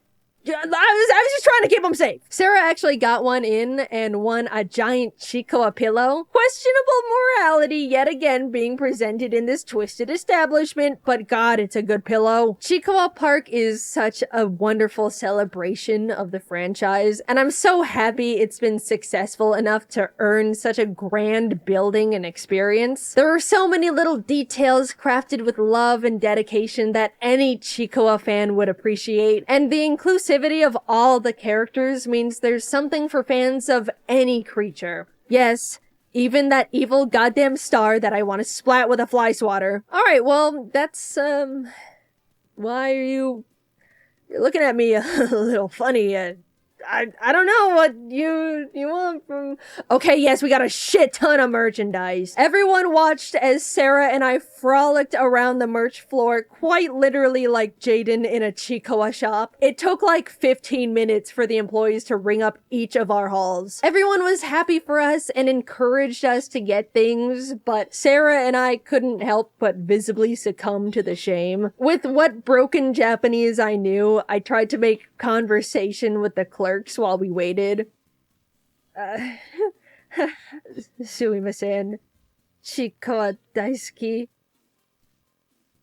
Hazukashi. If you're wanting to see the Chikoa Park Hall, you're getting a bit ahead of yourself because you might have forgotten we still have more Chikoa locations to go to. There's more.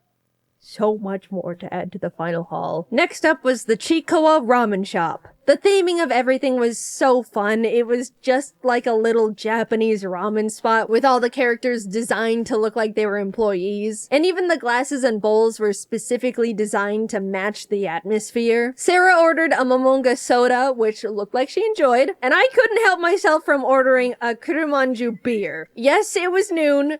Yes, I don't really like beer. And yes, I get drunk way too easily. But I simply could not pass up the opportunity to have a taste of Kurumanju's iconic favorite beverage.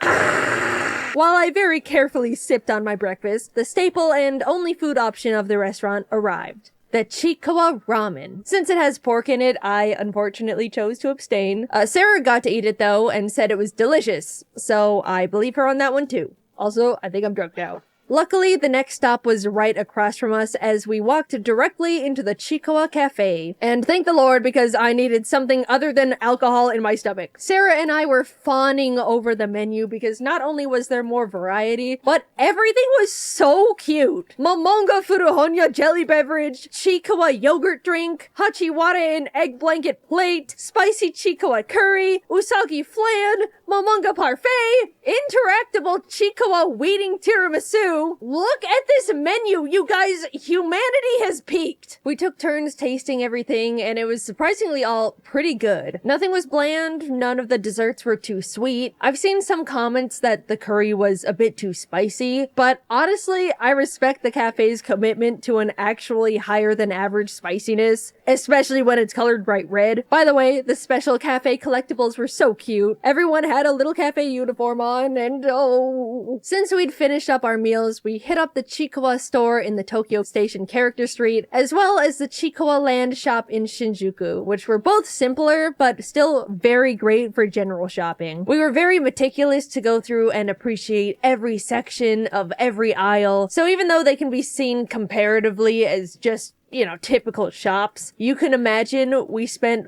lots of time there too. You know, despite us going to so many Chikowa locations, nothing ever felt repetitive. Even with the small little shops, Chikowa is somehow just so incredibly locked in on making great merch. I don't know how in the world they do it. Plus, they're constantly spitting out more and more. I thought getting into Miku was awful for my wallet, but I'm sorry, Chikowa. I didn't clock how much skin you had in the game. Alright, so the next place we were headed to was the one Sarah and I were the most excited for, obviously besides the park. The Chikowa Bakery.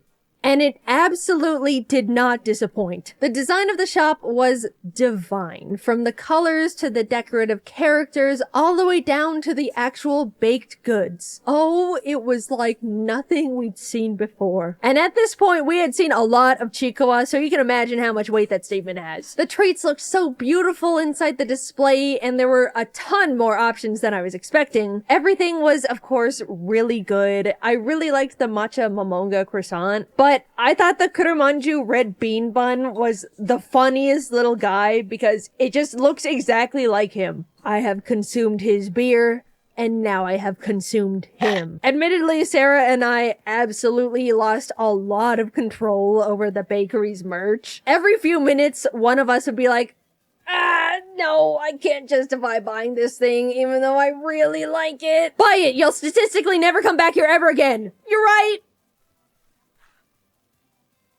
This was the perfect day. I woke up, was surrounded by Chikowa for 12 hours straight, and then went to sleep. But I'm sure you want to see the damage. Alright, you've been patient. Witness the spoils of our Chikowa adventures through Chikowa Park, the ramen shop, cafe, bakery, Tokyo Station, and store.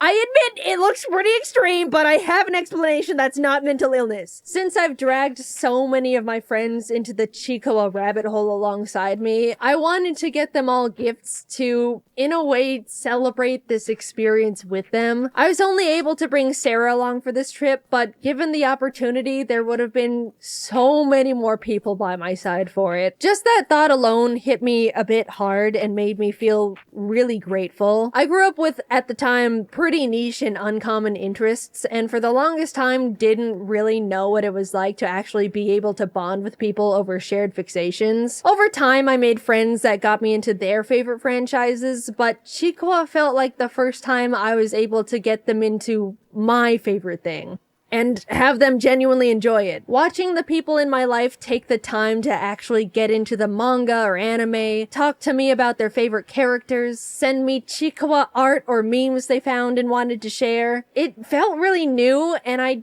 guess I just didn't realize how special it could be to me. So I wanted to spoil as many friends as I could, and given how insane the haul in the end was, it actually made me digest how many friends were impacted by my general excitement, and how many people I can share a mutual interest with now. Any character you saw in the pile that wasn't Chikawa, and in some cases Momonga, was meant for someone in my life that I got sucked into the franchise alongside me. A symbol of someone who I've spent hours talking to over this little thing, and someone that's made me feel really appreciated for simply taking the time to give my favorite thing a try for the first time. To break up the sappiness, I will mention that as soon as I finished setting up this giant wall of Chikoa merchandise to record that shot, Sarah brought her Japanese aunt and cousin over to our hotel room. So these two wonderful, normal ladies who did not speak a lick of English simply walked into Sarah's friend frantically hunched over a giant hoard of probably the most obsessive and off-putting mound of greed they'd ever seen in their entire lives.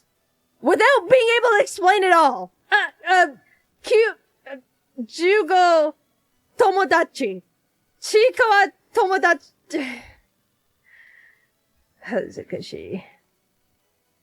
Since my last Chikawa video, I've seen more and more people finally get into the series as well, and it makes me so happy. It's a long way out, but I hope that one day America can have even a fraction of a Chikawa park that Japan has built, because it's awesome. Thank you for watching, happy end of the year, and long live Chikawa. Do you want to join soccer? Not really. My mom had me in physical activities before I was even able to comprehend the idea of free will. But that's not anything I'm complaining about. I really enjoyed most of them, and it got me being active really early in life. If mom didn't do that, I definitely would have just sat on the floor of my room and played with a light bright for 15 years. When I was 4, my mom was like, "Alright, up and at 'em, future diva! Time to get those feet a-tapping!" Since I was so young, I really don't remember anything about dance classes. I know we had a tumbling part where we would spin around or do somersaults. And I think there was a giant foam cheese wheel I would run full speed into.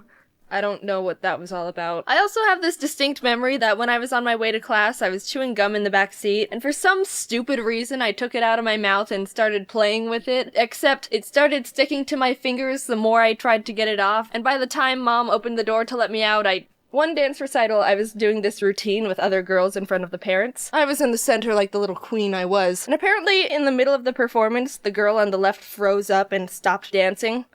Megan, I swear to God, if you ruin my big moment, I'll put gum in your hair. I guess it wasn't that big of a deal, but there was a part where we had to start shuffling to the side, and she still wouldn't move. So what did I do to continue the show? I grabbed her tiny 4-year-old hand. We looked at each other, I nodded, and her eyes lit up with determination. We danced in sync for the rest of the show, hitting every step perfectly, and got a standing ovation from all the parents as we were showered by flowers. Just kidding, I started pushing her as I was dancing because she was in my way.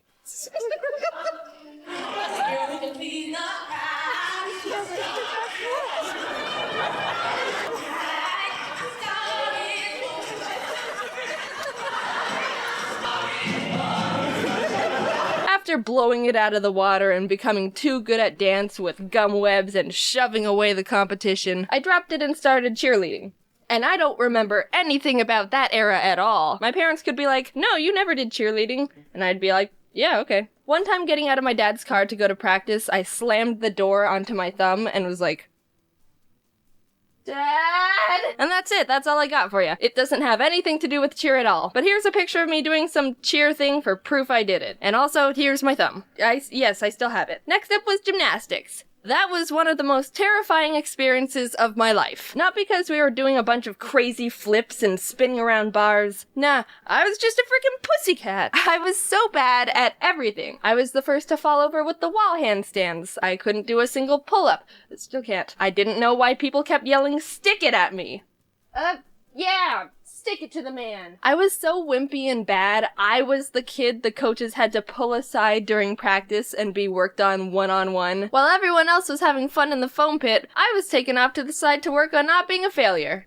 Jaiden, lean back. I'm spotting you. We're gonna do a back bend. No, I can't do it! Just lean back. My arm is right here. Never! I have no reason to trust you! Stick it to me. I didn't spit in anyone's face. But I was never able to do a back bend because I trusted no one and thought I'd just fall over and die. I was a woke 6-year-old. Already knew not to trust anyone but myself. Aren't you the one who slammed your own thumb into a car door? And then one time, I was at a friend's house jumping on her trampoline, and I landed on my knees weird and somehow spun it into an excuse to stop gymnastics. Yay, quitting! Not a prodigy-born gymnast? Well, alright then, how about soccer? I played soccer for a long time, just like everyone else has, and actually really enjoyed it for a while. My first team was called the Pink Panthers, because our uniforms were hot pink. I was the nerd of the team that kept a stuffed animal Pink Panther in my soccer bag for good luck. It didn't work, we sucked butt. But it was still a lot of fun. Coincidentally, one time we played against another team that was also pink. They were called the Pink Panthers. Alright, Pink Panthers, we've got a big game this weekend against the Pink Panthers. Well, it sounds like we win either way. All the parents would be trying to cheer for us, but it was pretty confusing because it would just turn into, "Go Pink Panther, go hot Pink Panthers! Come on, light Pink Panthers, you got this! Don't pass it to the other team, that's your own goal!" Whatever. I ended up not liking soccer after a while because everyone was getting more and more intense about it. Freaking destroy them, Amelia! Kick their shins! Yellow cards are just warnings! How about we just have fun, guys? I couldn't keep up with the burning hunger for victory everyone else started developing, and I started getting really scared. Whenever there was a one-on-one charge to the ball, I would run at full speed to look like I was dedicated and wanted to win. But at the last second, I just run past him because I didn't want to get plowed or kicked in the face. And then I kept running and ran all the way home. Call me selfish, but I wasn't taking a soccer ball to the face for this madness. I wasn't that devoted to the team. Like, I don't mind losing. During soccer, I also tried karate for a couple years, and enjoyed that too. Until it started getting more extreme and everyone was gaining an undying thirst for intensity again. Hey, this is kind of fun. There isn't much to say here. I enjoyed it for a long time. My brother and I were in the classes together.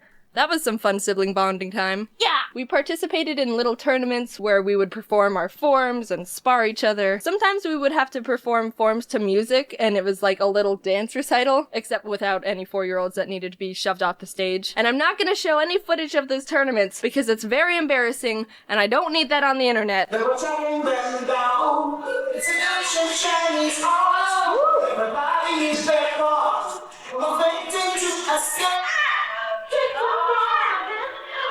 Finally, in 6th grade, I dropped everything and started up tennis, which was the first sport I actually got the hang of and loved. I even joined the high school team, which was cool. One time when we were practicing after school, the guys' track team was doing warm-ups by the courts, so they were all lined up behind the fence in the sitting area. It was pretty chill. We were doing our own thing and stuff, but every once in a while, one of them would make a stupid comment like, "Yeah, you go, girls. Come on, hit it harder." No one took note of them because they were just pesky boys and we were too busy kicking butt. But at one point, I smacked the ball hard enough that it bounced and stuck right into the fence where one of their faces were. I don't like showing off in front of guys or people or anything. That's not at all my thing. I can be attracted to all genders, which is normal and not a big deal, and would still rather just stand in a dark corner and not draw attention to myself and be invisible. But the shock on his face and the fact he stumbled back a bit out of surprise, freaking hell yeah. That made me feel like All Might for a sec there, with his sassy attitude and taking no bull from anyone.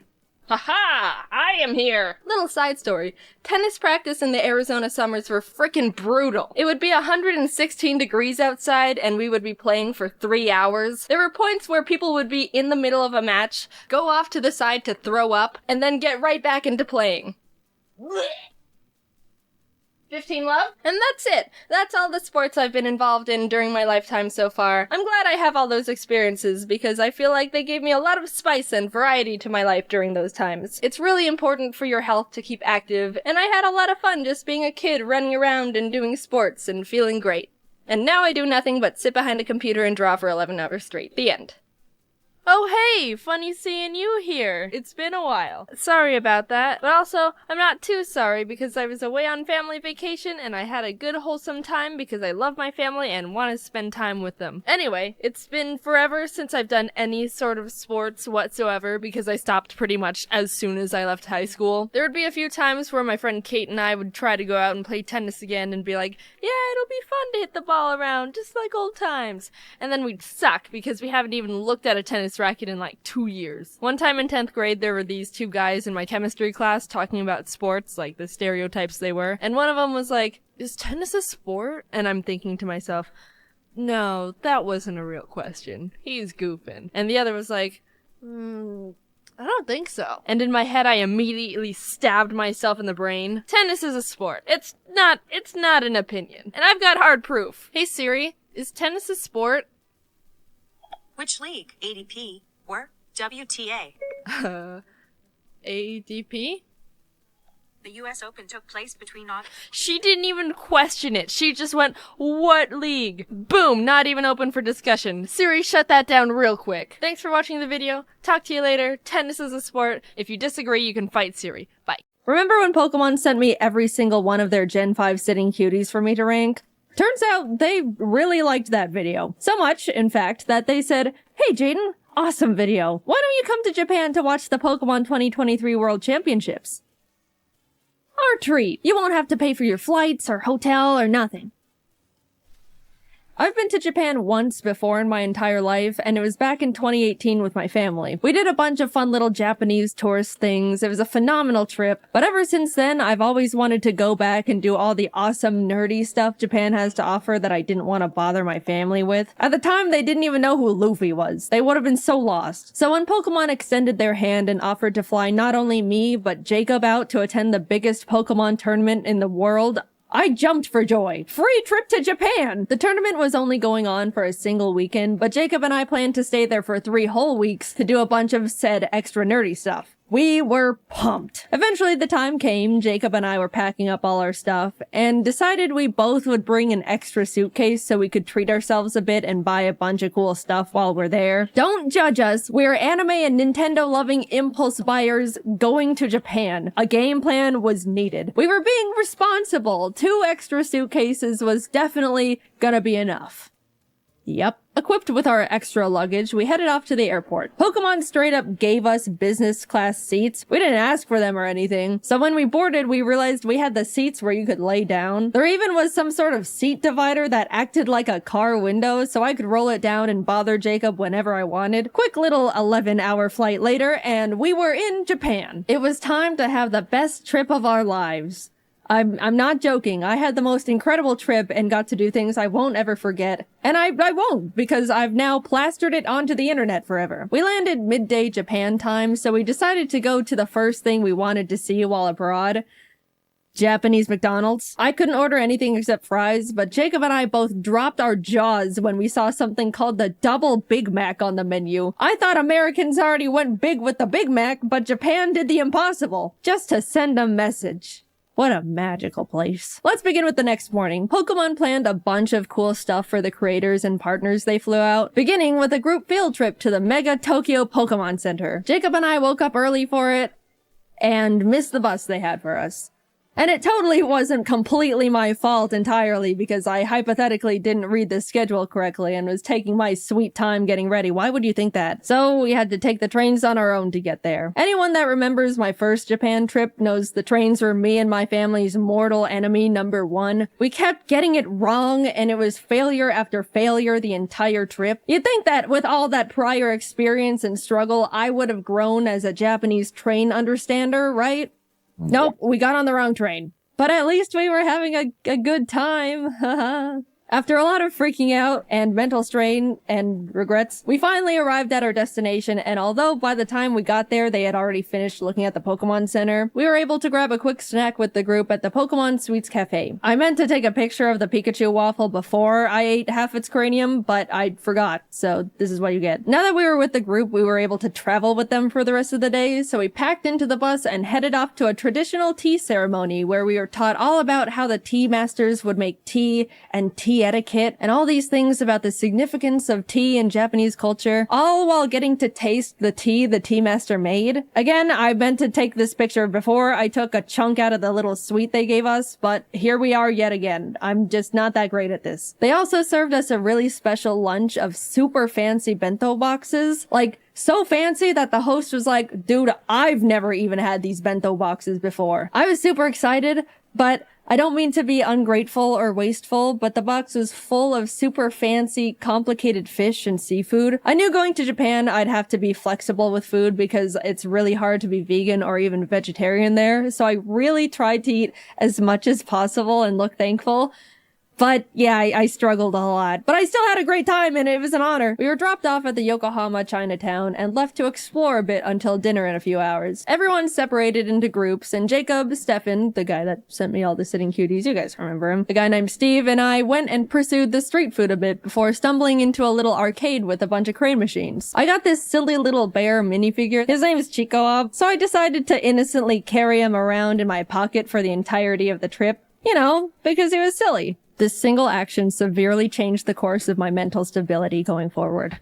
You'll see soon enough. But look at these cute photos I got with them. We had a great dinner, headed back to the hotel, got to hang out with our good old Pokemon rival Jan a bit, and called it a night. The next day we all got to do some private shopping at the Pokemon World's pop-up shop. I'll just say we bought way too much stuff that we also don't regret in the slightest. I even got this video of Jacob grabbing more and more sitting cuties as the workers kept reorganizing them to keep the display looking perfect. We walked out of there with 3 giant bags of stuff. But it's okay, because remember, we anticipated this with our extra suitcases, which I am starting to wonder if they are going to be enough, but surely we will come down. We were then all taken to the creatures' offices. You know, just the place where they make Pokemon cards. It was gorgeous in there. They had these awesome sculptures of giant Pokemon cards with crystals, and all the walls were lined with 3D card art. It felt like I was in a building with a lot of significance.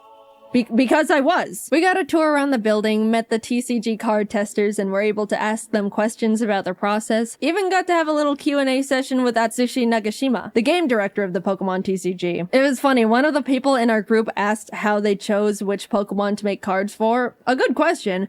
And then followed it up with, I really like Mantike, but there's only 2 Mantike cards that exist. And the assistant pulled up a list of all the Pokemon Mantike cards that have ever been created, and sure enough, there were only 2. The director chuckled and was essentially like, yeah, sometimes Pokemon get lost in the cracks. We kinda just make cards of Pokemon I like. For example, my favorite Pokemon is Gengar. And you know what?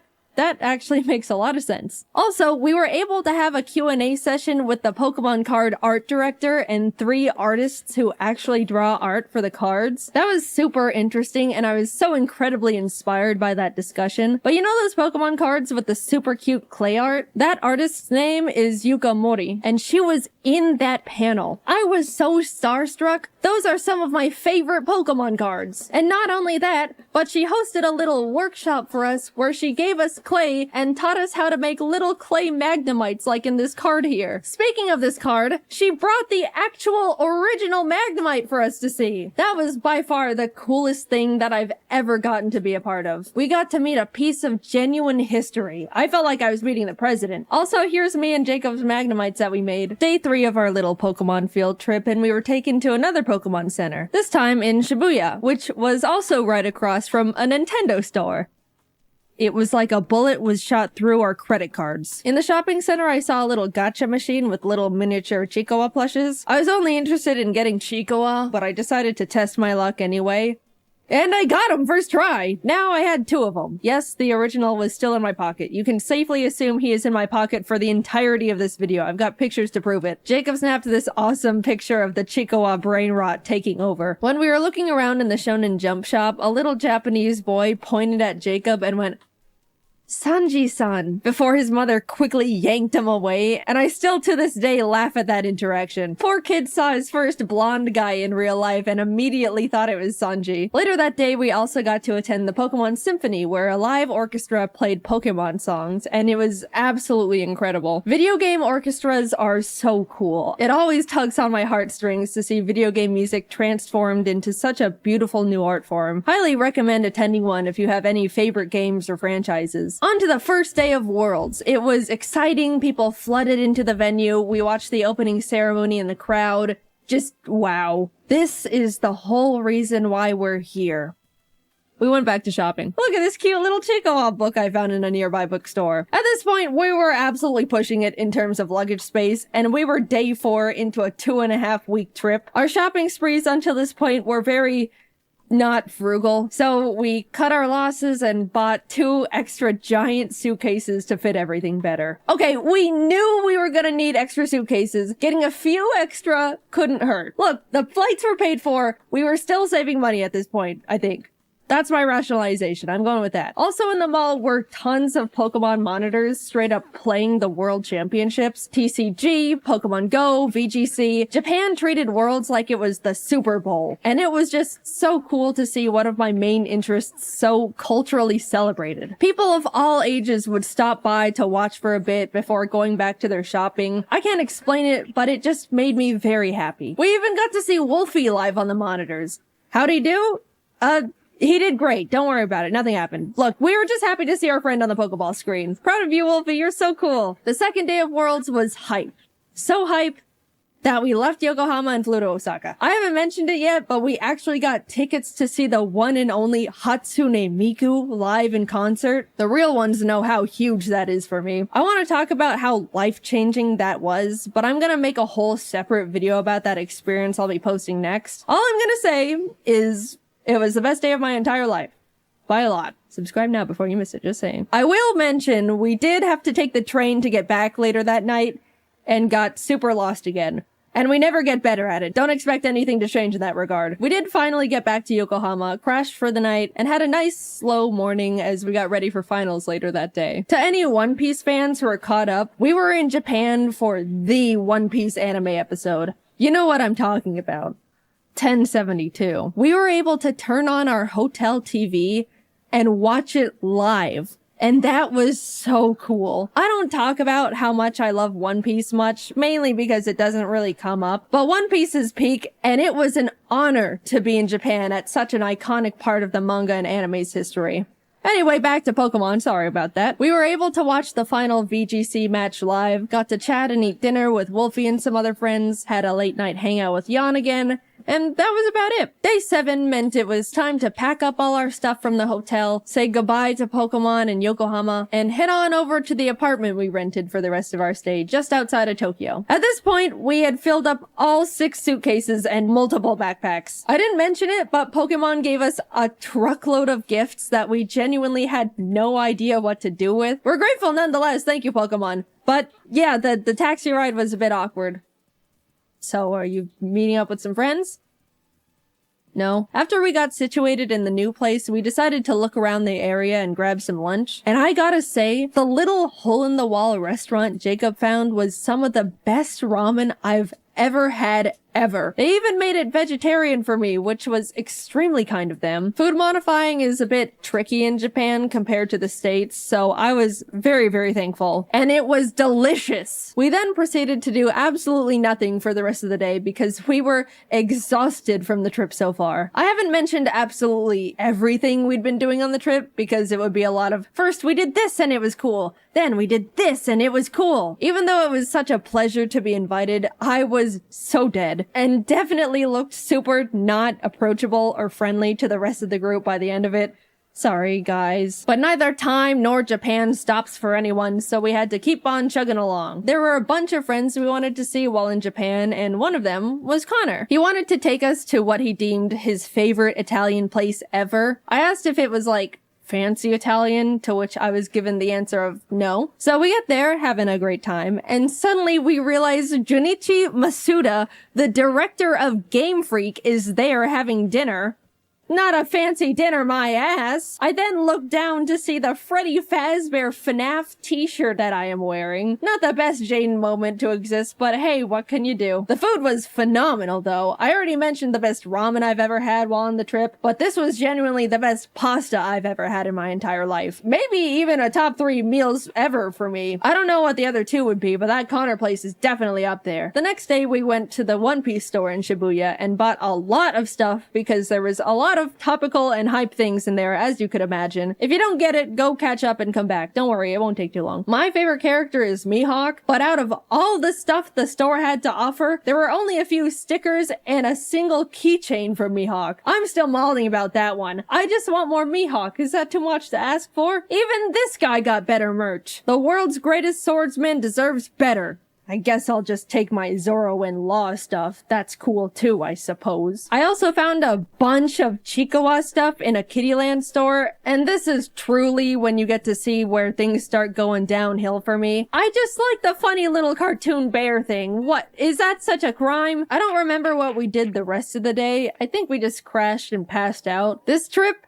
as surreal as it's been so far, has been absolutely taking a toll on me, and I desperately needed to just not move or talk or exist for a bit. We were doing so many different things that were all awesome, and hanging out with so many different people that were all awesome, but man, I am not built for extended periods of that much excitement and socializing. As much as I would like to change this fact, I'm also not a very active person. I know. Up until this trip, I was practically sitting down 24/7, working all the time to prep as much work as possible so I could have a guilt-free 3 weeks off, and my muscles were definitely starting to decay at that point. I looked at my phone's step meter thing, and there was one day where I literally got 300 steps. That's pathetic. And suddenly, I'm logging over 20,000 daily. My body was screaming. What the hell are you doing out there? Please stop. Plus, we were in Japan during the hottest, most humid time of the year. Every time we left the air-conditioned luxury of a building, we would immediately be drenched in sweat. Look, I'm used to the heat. I grew up in Arizona, but even this was too much. So yeah, crash and burn it was. Tokyo Disneyland was a bit underwhelming. It felt like a slightly worse version of the one in California because of the oddly spaced layout and surprisingly empty vibe. We did go to a Stitch-themed show thing, and as we were walking in, a worker stopped us and said, "Oh, excuse me, Stitch only speaks Japanese," like warning us it's not super tourist friendly. But I just think the statement of Stitch only speaks Japanese is hilarious. We went in anyway, and yep, Stitch only spoke Japanese. Kazoku. Yeah, overall, it was not the best thing we did, but apparently, I didn't know this, Japan has 2 Disneys, Disneyland and Disney Sea. And we went to Land, which is unanimously deemed the worst of the 2. So, oops, better luck next time. Jacob and I took 2 more rest days where we just turned to ash. Then up and at 'em, back to Osaka we go. This time we went to an Eve concert. Besides Hatsune Miku, the Japanese band Eve is the only other concert I've said I wanted to go see. I love their music videos they have for all their songs. It's always such beautiful animation. And by the way, they're the ones who sang the season 1 Jujutsu Kaisen anime opening theme, if you're lost. Earlier in the trip, Jacob just so happened to look up if they were doing a concert while we were there, and lo and behold, they were. He got some totally not scalped tickets, which turned out to be a super complicated process, so thank you, Jacob. You're the bestest friend I've ever had. Thank you for going through the trenches for silly old me. Anyway, the concert was so incredible. The atmosphere was fantastic. They had awesome visual effects going on. The glow bands a lot of people bought were perfectly synced to the music and colors on the stage, which really enhanced the experience. The music was great, which, I mean, of course it was. That was the whole reason we went in the first place. I talk about it more in the upcoming Miku video, but Japanese encores are so much different from the American ones. They're so quiet and polite. There was pretty much no screaming and cheering. It was just a long applause with a semi-whisper chant of "Encore! Encore!"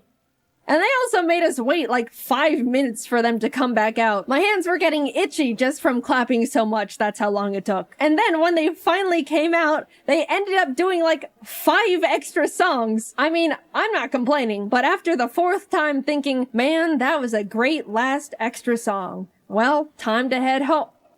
It starts getting a bit comedic. This is just a side tangent, but Jacob went off to use the bathroom before the show started and came back 10 minutes later like, dude, this is crazy, but it took me a bit longer to find a bathroom because there were so many extra women's bathrooms, which is like, whoa, that's actually so smart. There's always such a huge line for the women's bathroom compared to the men's in any scenario. I was just shocked Japan was like, okay, then we'll make more women's bathrooms to fix that problem. Like, it was so simple. I know in America it would probably turn into a stupid political thing, but it made me so happy Japan just implemented such an obvious and straightforward solution so easily for the gals. The next day, we headed over to Universal, which was hands down the best amusement park I've ever been to.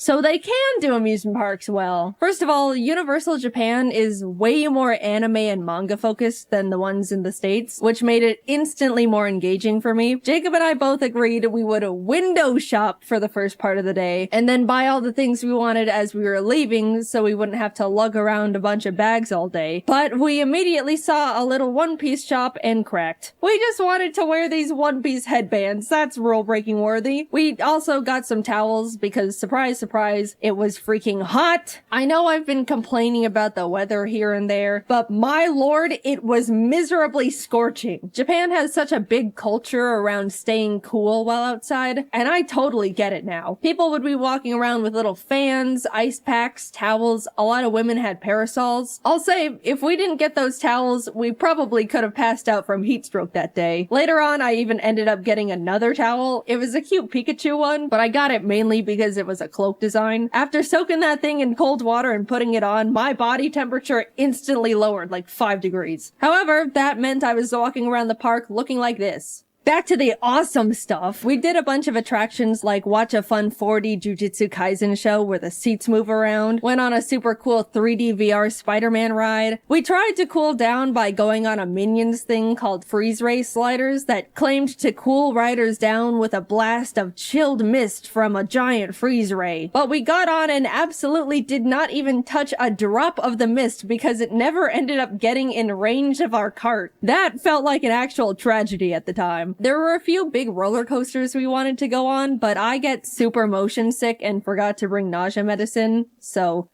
no roller coasters for us. But I shall return one day. The park, of course, had a bunch of cool themed restaurants, one of them being a super cool One Piece restaurant. Did I mention I like One Piece? There also was a special Sanji one, but we didn't know you needed a reservation, so phooey. It was awesome though. I love One Piece. After a few hours of rides and being broiled alive, we decided to fully cool off by going on the Jurassic Park ride. That's just giant splash mountain with dinosaurs. We cooked in line for probably a solid hour, and as soon as we were literally stepping foot inside the ride, it started pouring rain. Now that's just not fair. I don't even understand how that happened, but whatever. We started buying all the stuff we window shopped for as we waited for the One Piece live show to begin. Again, please refrain from judging. I am being vulnerable and open here. By the way, as we were walking around, we stumbled onto a little Mario-themed show just out in a courtyard area. They played some fun little custom songs and had all these dancers alongside the mascots. And then out of nowhere, they started absolutely blasting the crowd with like gallons of water. I didn't even see it coming. It was like firefighters showed up to put out a giant fire, except the fire was a bunch of Japanese people. The time came and we got to file in for the special One Piece live show, and even though Jacob and I didn't understand a single part of it because it was all in Japanese, it was awesome, and the costume design was phenomenal. It was a bit unfortunate though, because the seats were all in like a half circle formation around the stage. As much as they tried to make the show enjoyable from all angles, it was pretty hard to see the main things going on in the center. My only true complaint though is that Zoro didn't come to our side at all. All the other characters rotated around so we could see them, but Zoro only did it at the very end to take a bow. Also, Mihawk being included would have been nice, but it's okay. By the time we got to enter Nintendo Land, it was like 9 p.m. We got up at 6 a.m. by the way, so we pretty much just rode the Yoshi's Island ride they don't have in the States and headed home because that's all the energy we had left. But even just seeing that, it was miles better than the one in the States. Also, we picked up a little dinner at the 7-Eleven near our hotel. 7-Eleven is actually awesome in Japan, by the way. And they had a few little Chicoa plushie keychains, and I bought them. Just being transparent here. We woke up early the next morning to catch our flight back to Tokyo and hurried over to the Kirby Cafe. Emily actually booked the reservation for us. She was meant to also be there, but she was only able to get 2 seats and gave them to us as a gift. Emily, I will always be indebted to you for your sacrifice. The cafe itself was so well decorated with all these little Kirby things, and the menu was adorable. I got the star curry and a magical little fruity drink with a Kirby marshmallow that triggered my cute aggression. Jacob got the pizza and a Kirby burger, but since he made modifications, the staff asked him to not post a picture of the burger to the public. Like, they didn't know he was a content creator or anything. I guess they just didn't want the public to see a naked Kirby burger. We also both got desserts. I already decided I was gonna consume the Kirby. The presentation was beautiful. It was literal art on a plate. Taste-wise, it was decent. The body was some sort of gelatin, which I wasn't too crazy about, but the rest was super tasty. I did my best, but he ended up looking like he was in a horrific accident when I threw in the towel. The cafe also has a special little private store connected to it. And yeah, what you expect happened definitely happened. We left with full bellies and bags, continued to look around the shopping center the cafe was connected to, and ended up walking into a gacha store. I am about to be very vulnerable with you here. This is one of the lowest points of my entire life. Please don't think too much less of me after what happened in that gacha store. So I walk in, spot Chikawa, beeline it to the machine, obviously. Like I mentioned before, I'm only interested in Chikawa, so I was only playing for him. But by the cursed luck of the gacha gods, I just could not get him. I was going back and forth between the machine and the coin exchange, getting multiples of every other little guy, but no Chikawa. I could feel the workers' glances at me, probably because the desk they were standing behind was right next to the machine I was grinding. But after way too much money, he dropped. I got my well-earned, horribly priced at that point, Chikawa. I then started looking at all the other machines, putting some coins in a few here and there, until I stopped at one that had a line of animals playing band instruments. They were very silly, but there was a little pigeon holding up cymbals, and I really wanted to get him for Jordan and Kelsey. In went the coins. Tiger, elephant, fox. It was happening again. Everything except the one I wanted. Which I know more or less that's the luck with gachas, but it was getting to the point where I was getting surprised the pigeon was dodging me as much as it was. Surely the next one. What? Eventually, I had to go back to the coin exchange, and as I was about to put in more money, I saw out of the corner of my eye one of the workers peek out and take a look in horror at all the gachapons that were sitting at the top of my bag. They then raised up their hand and said something in Japanese while shaking their head, and I knew in my heart I was being cut off. No, please! I can stop whenever. Just a few more hits and I'm done. The pigeon is next. I can feel it. Why do you look afraid? What's under the desk? I got kicked out of a gacha store. I had hit an all-time low. I told my friends and they said they probably just thought I was gonna try and resell them, but I don't even know if that would even make it sound better knowing I was getting so many that they thought I was robbing them blind. I just wanted my little Chikawa and pigeon with cymbals. We made dinner plans that night with a friend and we were just about to grab a taxi and head back to freshen up, but Jacob and I caught sight of a fun anime and goodies shop. Who do we think we are? People with self-control? We'll make it quick! We rushed in and split up for optimization. As I was looking around, I saw it. A whole section dedicated to Chikawa. It was like someone put a freshly baked pie on a windowsill, and I was suddenly floating over to it. My eyes were zoned in, making sure I saw every single thing possible, putting Chikawa after Chikawa in the basket. Jacob eventually came over and showed me a picture he took on his phone. In my tunnel vision, all my eyes registered was that the picture showed more Chikawa in the store. I immediately went feral. Where? Jacob's eyebrows went up in surprise and maybe a bit of fear. And as I looked at the photo again, I realized Jacob wasn't showing me a picture of a different Chikawa section. He was showing me a picture of me at the current Chikawa section I was standing in because he thought it was funny. And in my Chikawa brain rot, I didn't even register I was in the picture. I just saw more Chikawa and went obsessive. This is how I am. Either stand by me or leave. No, I don't need an intervention. Put it away. We left. I looked longingly at the crane machine Chikawas we didn't have time for, and we made it in time for dinner. Plus, we ended up in another arcade nearby anyway, and I got myself a Chikawa from one of those machines, so it worked out. Stop. I don't want to hear it. Finally, we were reaching the end of our trip. We spent the last day grabbing lunch with Emily and Didus. There was a cool One Piece scavenger hunt event going on, so we also did that with them. We basically had to walk around Shibuya and find special One Piece trading card posters hidden around the area. And if we found enough along with the special card of the day, we could get a limited edition mystery card. It was fun, but also hot. And all my clothes were sticking to my body. Didus generously let me borrow his umbrella, and I jumped for joy as he showed me it was coincidentally Chikawa themed. I don't know what's wrong with me. All I know is that bear makes me happy. We spent a few hours completing the scavenger hunt, got our special cards, and bid them farewell. Always good to see you guys. Bye-bye. I accidentally stole Didus' umbrella. It looked so calculated. They knew how much I was obsessed with Chikawa. They'd been watching my Instagram stories. Follow if you want to see brain rot in real time. Emily, I have the Chikawa umbrella. I didn't mean to steal it, I promise. It's not what it looks like.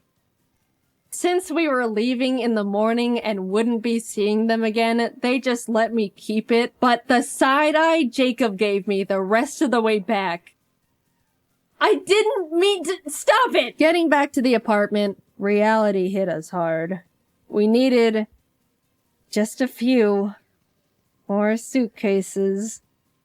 Again. In total, we ended up buying 6 extra suitcases to hold everything we collectively bought. And even then, it was a struggle making it fit. Jacob ended up going professional Tetris mode, perfectly fitting everything into the suitcases with quite literally no extra room to spare. We came to Japan each with a backpack, carry-on, and 1 extra big suitcase, and we're leaving with altogether 8 suitcases and 4 backpacks. We were lucky the taxi driver had a big enough car to fit everything because we didn't have much of a game plan if it didn't. Off to the airport we went, where we checked all of our excessive bags, paid a couple fees, boarded our flight, and headed home. That trip will go down as one of the best trips I've ever gone on. It felt like it turned into a celebration of everything that makes me me. All of my hobbies and interests, Pokemon, One Piece, at the last minute Chikawa. We got to do so many incredible things and were given so many opportunities I'd never even thought I could be a part of. I got to see so many friends that are normally so far away, ate some of the best meals of my life, and overall was just really happy, especially getting to spend it all with my best friend Jacob. By the way, if you wanted to know why in the world we got so many things, yes, a lot of it was for us. 90% of it all was for our friends. 100% of the Chikawa stuff was mine, but that's besides the point. If you want to see what we got them, also credit where credit is due, the majority of it all was from Jacob, because he's a great gift giver and even more incredible friend to the people around him. We're all nothing short of lucky to be able to call him our friend. You can go watch his Japan video. I assume it's already up because we had to animate a freaking 30-minute long video. My god, it was a lot. Thanks for sticking around. But yeah, I just had an unforgettable trip and I owe the opportunity to the Pokemon Company for inviting us to Japan in the first place. I'm extremely lucky to be in the position I am and will be forever grateful.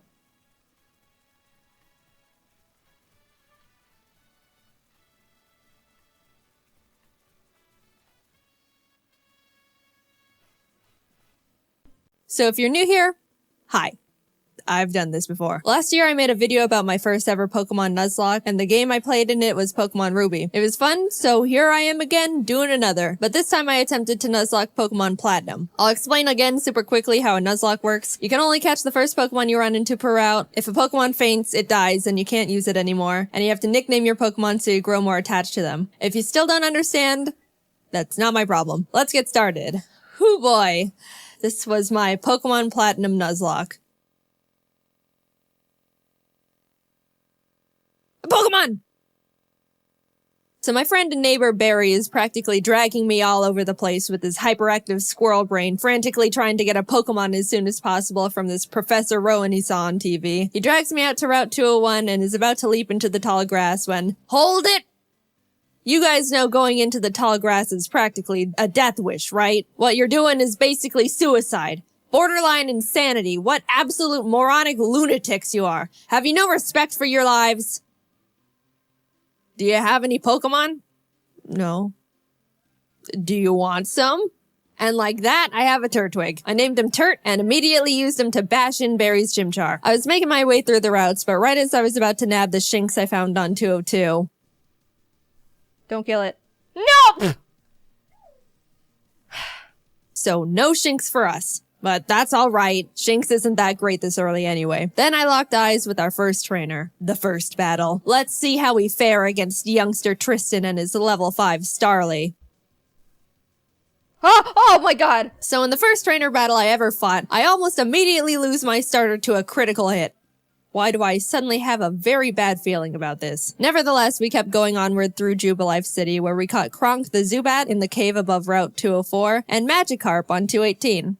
Hi, Magikarp. Your name is Puppy. Just outside the city, Barry runs up and demands another battle, so I happily bash in his Chimchar again, and his Starly too. I kept on my way, eventually arriving in Orberg City, and nervously challenged Rourke. I was terrified of his Cranidos, but Turt landed a crit Razor Leaf and one-shot it before it could even do anything, so that's badge number 1 for us. I made it to Floroma Town and was really excited because if you didn't know, outside the Valley Windworks you can find Shellos. And if you didn't know, again, I love Shellos. I ran straight to the grass to get my Shellos encounter, and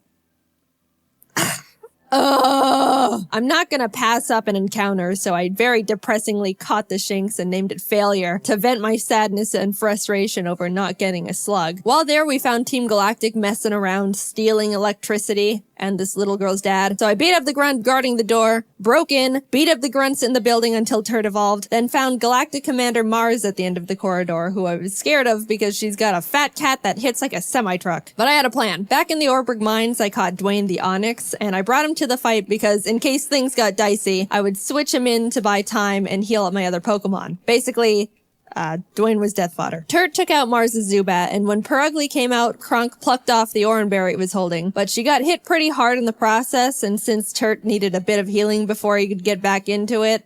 Dwayne can take a scratch. Look at that. Dwayne is fine. He's fine, guys. Don't pull the sad nose for Dwayne. Dwayne's fine. Don't worry about him. Don't worry about him. Oh my god! Dude! Alright, I'll give him that. I'll give him that. Dwayne gets to live. Somehow, when Dwayne was supposed to die, he hung in there on 1 HP. And you know what? I respected the hell out of him for it. I let Dwayne live and Turt was able to take out the Perugly. What a legend. But then I put him back in the box and moved on. In Mount Coronet, I caught a Bronzor named Big Boy, which I happily added to the team. And right before Gardenia's gym, Kronk evolved, which meant no mercy for those flower ladies. Badge number 2. We slashed the guard bushes in front of the Galactic building and ran up all the stairs where we fought Galactic Commander Jupiter. Let's take a look at how that went. Don't crit. Don't crit, don't crit. No! But, I mean, that won't do... Let's just hit it. Don't crit him. No. Oh my god. We finally were able to beat her, but that fight really knocked the wind out of me. I was shaking on my way back to the Pokemon Center when this lady Cynthia shows up and is like, Egg? Yeah. Anyway, even meeting Cynthia wasn't enough to calm my nerves, so to keep my mind off the absolute tragedy we narrowly avoided, I decided to start training up Big Boy on Cycling Road. And then he died. I've practiced this game and... So before you push up your anime glasses and tell me that steel is weak to fire, which I know, by the way, the reason I kept Big Boy in was because not only is his defense an iron wall, but he had heat proof, which negates his fire weakness. But then he got crit. So, first death. I'm sorry, big boy. You never had the opportunity to become a big boy. I walked into Wayward Cave and found a Gibble. Gibble is an amazing Pokemon. It turns into Garchomp, which is easily one of, if not the strongest Pokemon in the game that isn't a legendary. Adding it to the team would give us such a huge advantage, and now there is nothing in my way between that and...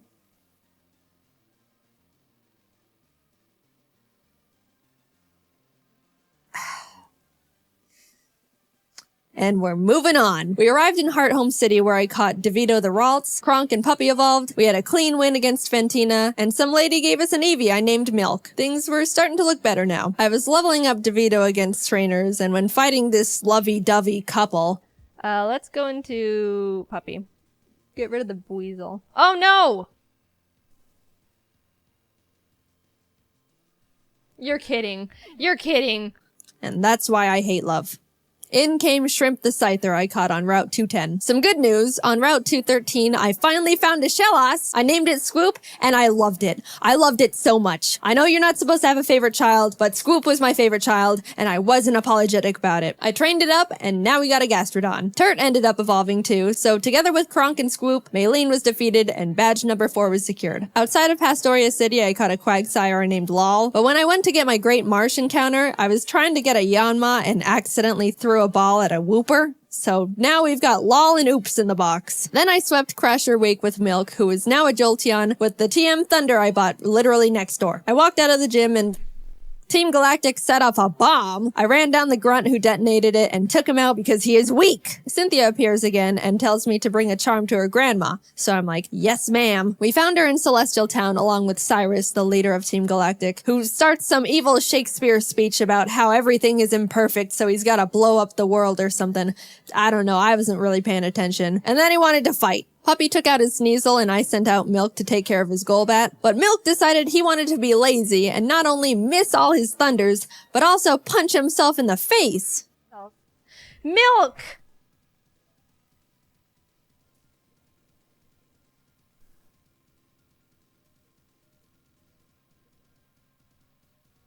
You can't be doing this. Kronk came out and killed the Golbat because Milk was being difficult, but I gave him a second chance and he took out the Murkrow. Anyway, here's your dusty charm. I went out and caught a Magnemite named C, then arrived in Canalave City where we barged into Byron's gym and demolished his team with Swoop and Turd. Then Team Galactic sets off another bomb, this time at Lake Valor. So Barry, Professor Rowan's assistant Lucas, and I split up to check on the lakes. As I'm strolling past all the flopping Magikarp, I run into Galactic Commander Saturn, who we swept the floor with. After that, we headed over to Lake Verity where we did the exact same with Mars. There was a part where Turd got crit and almost died.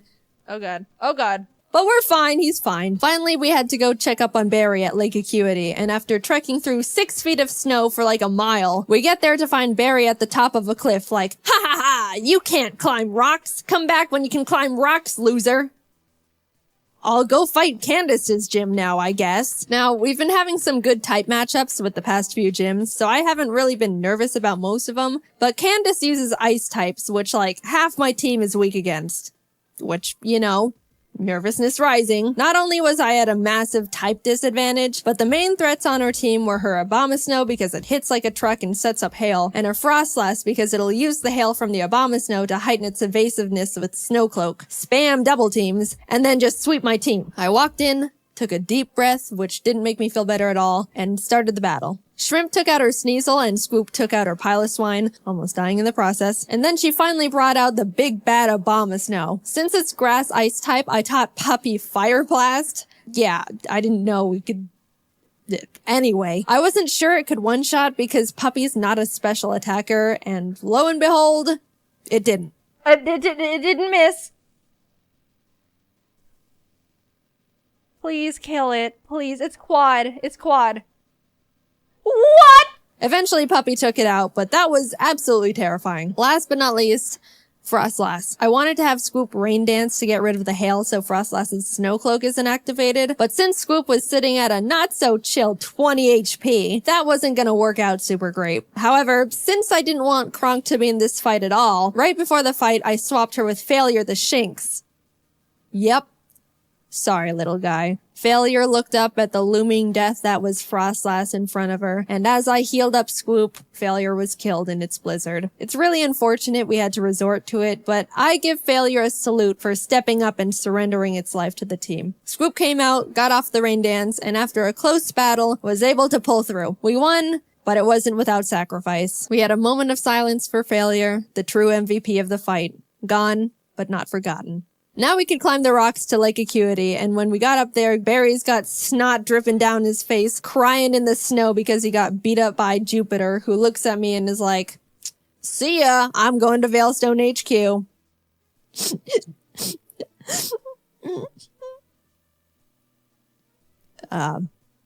I'm gonna go to Veilstone. We start running through the base trying to find Cyrus, but when fighting this scientist... Psychic. Porygon 2 freaks me out. It is way too powerful, way too bulky, and it's way too weird. I do like Porygon 2 though. I would like a plush of Porygon 2. Very cute. What?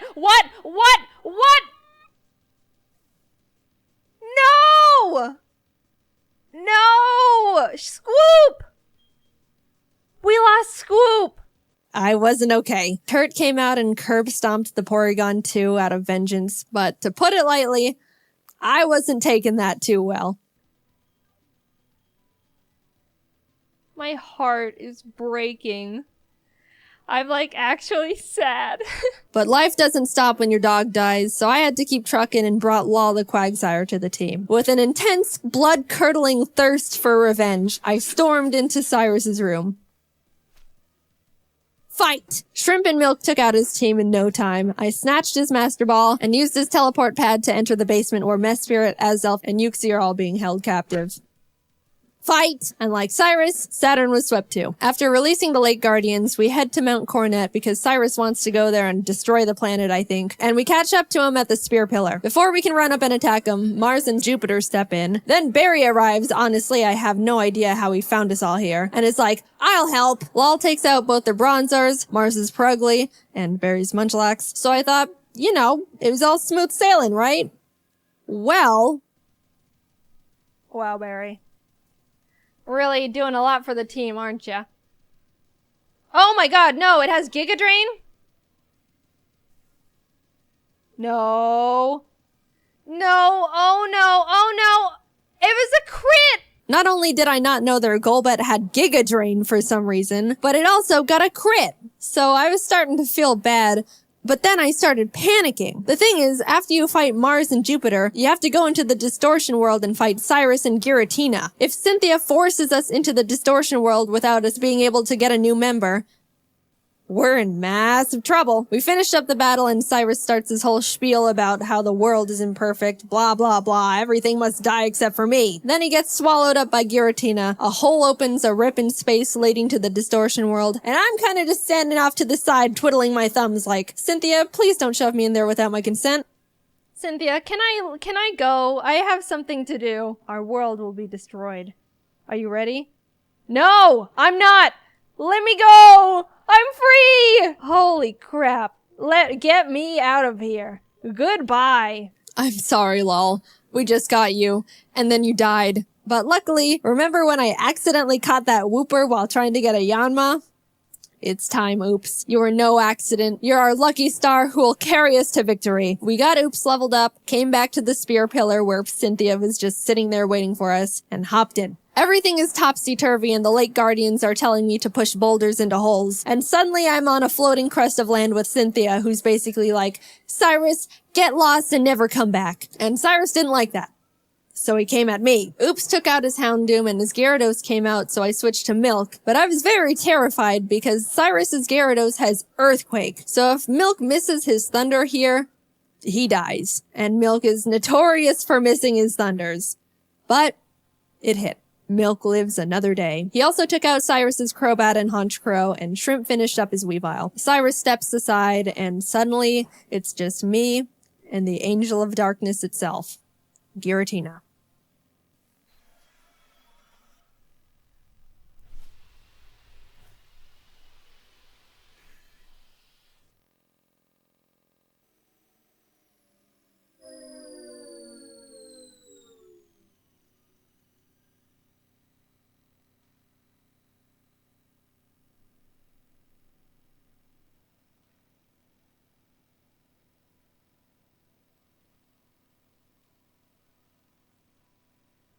I threw the Master Ball, and like that, it was over. I saved the world. Now to get back to my gym badges. I arrived at Sunny Shore City and started making my way through Volkner's gym. I know he's the 8th gym leader and he's supposed to be tough, and apparently he's depressed because everyone who challenges him isn't good enough and he's bored. But I wasn't concerned. We have Oops and none of his Pokemon can do anything about it. It's not like they have Giga Drain or anything, right? They didn't, I checked. Oops was just Earthquake and everything, and at the end, I'll admit, I got a bit scared. Okay, don't crit.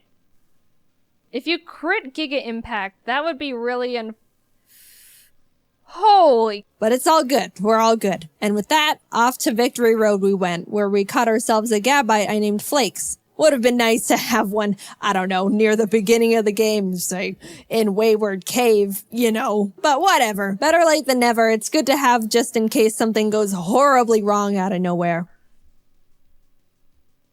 Flakes is base 60. Yeah, it is. It's an amazing... Whoa, whoa, whoa, whoa, whoa, whoa. No! You're kidding.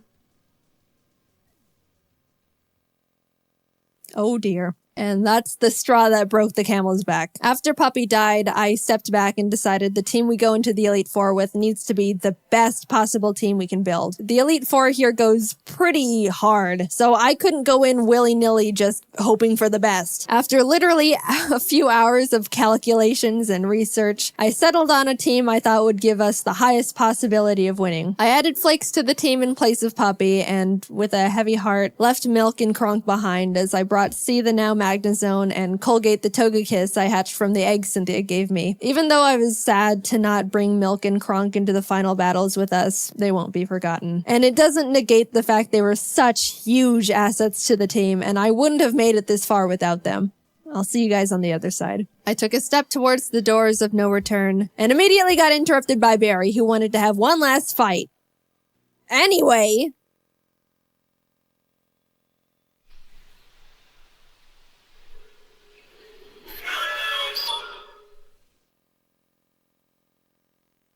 Welcome. This is the Elite Four.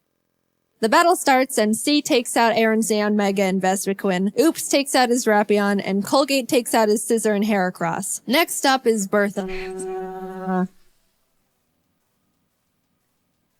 Bertha loves ground types, but Turt and Oops had a smooth time smashing through her team. I felt a horrible shiver when her Rhyperior came out, but things went well. On to Flint.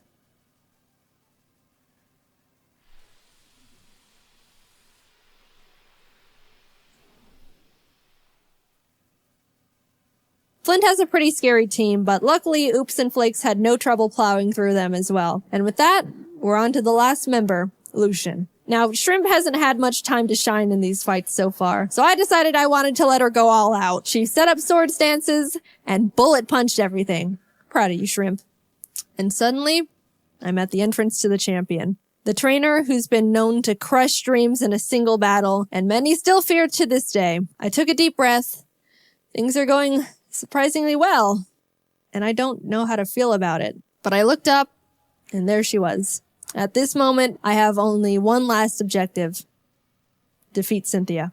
She leads with Spiritomb, which has no weaknesses, so I sent out Turt to hit it as hard as possible. Flakes takes out her Togekiss, and then her Garchomp comes out. This is known to be one of the toughest boss Pokemon in the entire franchise. And rightfully so. That thing was made by Satan himself, and I'm sure even he fears what he has created. I immediately switched to Oops, who's the only Pokemon that can lead us to victory here. I planned to put it to sleep with Yawn, and then Ice Beam it until it died. That was our only hope.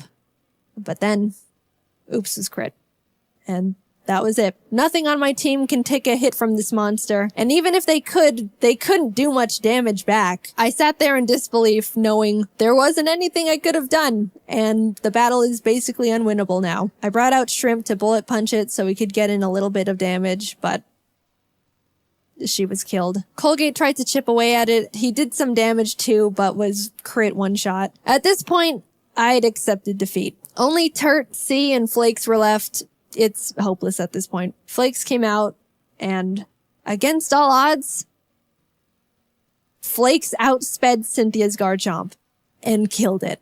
I didn't think he could do it. He was 2 levels weaker, and I I don't know. I just didn't think he could outspeed it. Suddenly, there was a chance. We could win this after all. Cynthia brings out her Milotic, which C took out with a few Thunderbolts. Flakes took out the Lucario with Dig. Look, my Earthquake TM is on Swoop, and we all know what happened there. Finally, her last Pokemon comes out.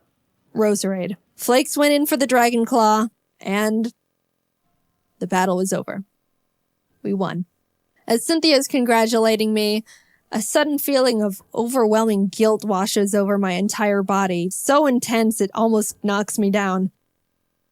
I don't think I deserve this. Something here isn't right. This wasn't meant for me. Back in the distortion world when Giratina split me in two, how do I know I'm me? What happened in the other timeline where I saw glimpses of what happened parallel to this world, that was me too.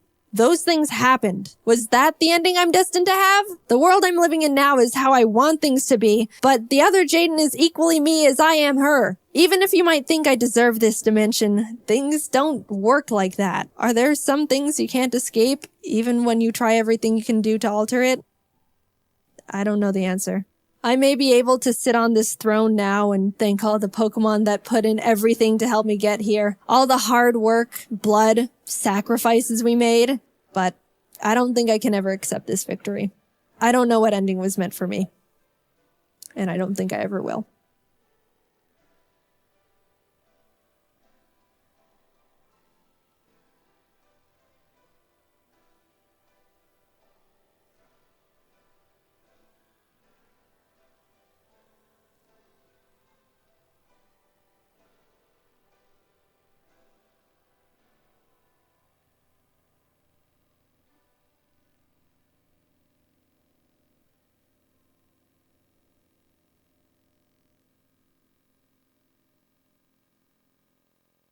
My first memory as a child is being strapped down with belts to a chair while a dentist rips out all my teeth as I scream bloody murder against my will.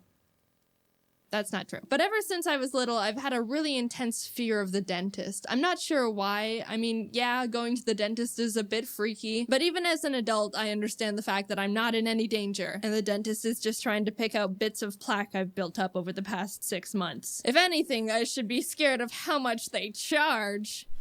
Even though I know this, my body still shakes uncontrollably when they do anything more than floss my teeth, which is still kind of scary because they're always so aggressive about it. Every memory I have of going to the dentist while I was a kid is filled with me just bawling my eyes out during the entire process, and then getting a little toy from their toy machine because I was, quote, so good. I mean, you're not fooling anyone. Even I knew that was just a loadable. No, I still want it. When I was in 6th grade, my parents decided to finally slap some braces on my mouth. My teeth were pretty straight, but I had an overbite, so I just looked like a nice horse. My mom made an appointment with the orthodontist to talk about the process, and while there, he told me I've still got 5 baby teeth, and I'll need to pull them out before I get braces for common sense purposes. So they sent me out, and I basically had a month to pull out all 5 teeth before they were gonna have to rip them out for me, which I did not like the idea of. The imagery of them sticking a needle in my mouth fueled both my motivation and intense, overwhelming fear, and I wiggled those 5 baby boys every single day since that meeting. A few of them weren't even wiggling yet, so it was gonna be a race against the clock. Does anyone want to get into a fight? By the end of the month, I managed to pull out 3 teeth on my own. A PB. But it wasn't enough, which meant my mom was gonna have to schedule that dreaded nightmare appointment where they were gonna shove needles down my throat. I was in the living room and could hear her make the call, which made my stomach sink, and I felt petrified that doomsday was going to be my reality in a few days. I could hear them preparing all 100 needles and barbed wire over the phone. That little reality check was enough to fear charge me into new power levels, because maybe an hour or 2 after she confirmed the appointment with the orthodontist, I'd ripped out the last 2 of my teeth. The conversation where my mom had to cancel the extraction appointment 2 hours after she booked it was the biggest feeling of relief I've ever had. She also ended up paying me $75 because she said I just saved her like $500 for yanking the teeth out myself and not having to pay the dentist to do it. Wow.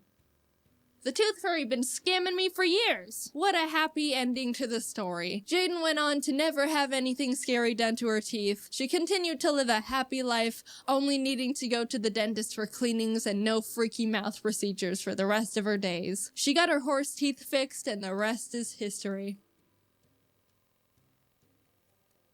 So last year in June, I had to get my wisdom teeth taken out. My wisdom teeth had been growing in and shoving their aggressiveness into the sweet harmony of my existing teeth for a few years. My mom intended to get them removed when I turned 18, but I think she forgot, and I thought I could get away with it, but they were starting to get really painful and annoying. One was coming in sideways, which made my gums get in the way while I ate, which made me only chew food on the left side of my mouth for like a whole year. I'd had enough and figured I just needed to get it over with and have them ripped out. I scheduled an appointment to get them removed on June 11th and braced for impact the rest of the week. Before the extraction, they wanted to have a meeting with me to discuss the process of what they're doing and how they're doing it. They put on one of those 90s informational videos and everything seemed fine until we got to the part where it was talking about sedation. In the video, they said that some sort of gas is used to induce conscious sedation, the kind that makes you really loopy and not remember anything. But then the nurse piped in and said, "We don't do that here," and let the video continue. So what? I'm just gonna be fully conscious while you needle and drill and probe my mouth?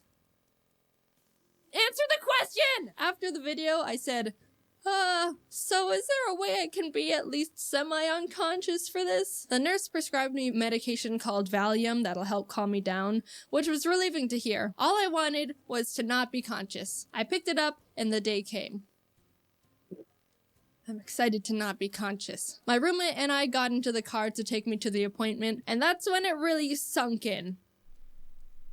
This medication isn't doing anything for me, and I am extremely conscious. Do you have any chloroform? Apparently, Valium's supposed to relax you enough so that you're awake, but don't really care what's happening. But by the time the dentist was calling me back to the chair, my nerves were still going haywire. Proof of consciousness. I desperately asked the dentist if I could take another one because one pill wasn't doing enough for me, but she said I'll be fine. Okay. They leaned me back in the chair, put that mouth opener thing in my mouth, put sunglasses on me so I don't hurt my sensitive little eyes, and put the first needle into my mouth. And that's when I couldn't hold it anymore. Fear was overwhelming me the entire day, but that was the moment it really got me. Tears burst down my face, and I was trying desperately not to make that annoying noise when you're trying not to cry too hard, but you need to breathe, but you breathe too much. I kept apologizing because I knew physically I was fine. There wasn't any pain I couldn't tolerate. They hadn't really done anything yet, and I was being irrational. But just the idea that I was awake and present was so intense and I couldn't handle it.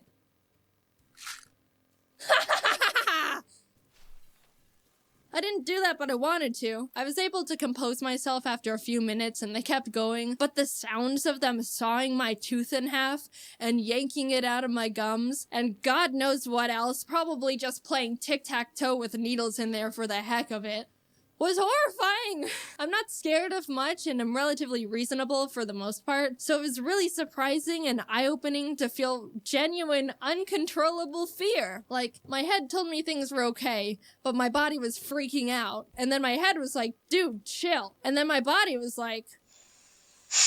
All in all, everything went well, and I was able to go home after they finished up a few hours later. Since I wasn't drugged up and just super numb, I didn't have much recovery to deal with other than swelling, and I kinda just chilled for the rest of the day watching YouTube videos. The dentist even told me I can eat normal food and wasn't restricted to just soup as long as I was careful. I ordered a smoothie bowl to my house, and when I opened the door to take it from the guy, I didn't realize until afterwards I had blood dripping out of my mouth, so luckily he didn't call the police. I was trying with 100% focus to not bite my tongue because I couldn't feel it at all in my mouth and was at high risk for just biting a chunk of it off without knowing. The smoothie bowl had sliced strawberries on top, and you don't realize how much sliced strawberries resemble the texture and sound of biting into a tongue until you don't know where your tongue is in your mouth and also can't feel anything. Was that my tongue? If I had to get my wisdom teeth out again, I highly doubt I'd be this freaked out about it. The hardest part was just not knowing what was going to happen and not being able to brace for it. But afterwards, it was like, That wasn't too bad. But also thank the holy merciful gods that I don't need to do that again. So I've got an update. I think I've just been going to a not great dentist. I originally went to them for a retainer and they were like, this is the place that did my wisdom teeth, by the way. So I went to them for a new retainer and they were like, oh, we can straighten your teeth a bit first with Invisalign. And I was like, well, alright, sure. My teeth are already pretty straight because of the braces, but I was like, sure, whatever. They said it'll be done in 6 months. 6 months pass, and none of my teeth align right when I bite down anymore, and it's extremely uncomfortable. Then they were like, let's file your teeth down to line up again. And 10 minutes of teeth shaving later, they were like, it's not working, let's get more Invisalign. And I was like, and when I mentioned being unsure about things now, they were like, it's normal for Invisalign to last for 2 years. And I was like, 2 years? This is the first time I'm hearing anything about 2 years. Also, I didn't even have braces for 2 years when my teeth were actually janked. So yeah, I'm not going there anymore. Follow your dreams, kids. You know the drill at this point. Pokemon faints, it dies, catch one Pokemon per route and nickname it to set up for emotional trauma. But this time we're doing something a bit different. A 2-person Nuzlocke. It's technically called a Soul Link, but no one knows what that means. So basically you and person 2 play the same Pokemon game at the same time, following the same Nuzlocke rules. However, your Pokemon are linked, which means if my starter dies, player 2's starter also dies. And they can't do anything about it. Plus, we can only have one primary typing for both of our teams combined. So if I catch a water type and add it to my team, person 2 can't have a water type at all on theirs. And cherry on top, all Pokemon are randomized. I can walk into the grass at any point and accidentally find God. And maybe he'll just kill all my animals right then and there. So with all these new rules in place, I needed to find a player 2. One who's a real Pokemon master, able to adapt, improvise, and strategize all at the drop of a hat. And who else other than Pokemon Master himself? Jacob Alpharad, who at this point in time has a 50-50 Nuzlocke win ratio. Here's our Pokemon Heart Gold, Soul Silver, Soul Link Nuzlocke. We both go downstairs, barely greet our mom, and immediately beeline it to Professor Elm's lab to see what Pokemon he's got for us, because we don't know. They're random. In case you forgot what I just said, we stroll up to him and he pats Jacob on the head and goes, here, choose from these 3. I picked them specially for you. Torterra, Tentacruel, or Ludicolo. Alright, what do I get? Why not Mankey Ariatus? Awesome. Jacob takes Torterra and I take Mankey, and we named them Franklin. On our way to talk to Mr. Pokemon, Jacob runs into a Regirock in a random patch of grass, which just flat out explodes on him. No one died, luckily, but also, oh my god. We get an egg, and immediately Professor Elm calls and tells us he's been robbed and bullied. You really couldn't handle being alone for 10 minutes, could you? On our way back to help a grown adult, we stumble onto a shady figure who scoffs, challenges us to a battle with Pokemon he stole from Elm, which we immediately win, scoffs again, then drops his wallet, passport, credit card, driver's license, social security, Target gift card on the ground in front of us, for the world to see. Dude, get your craps together. You can't be doing that when you're a wanted fugitive. Back in the lab, Elm is crying on the floor as the police and our neighbor are trying to comfort him, and the police asks us if we saw anyone suspicious. Yes.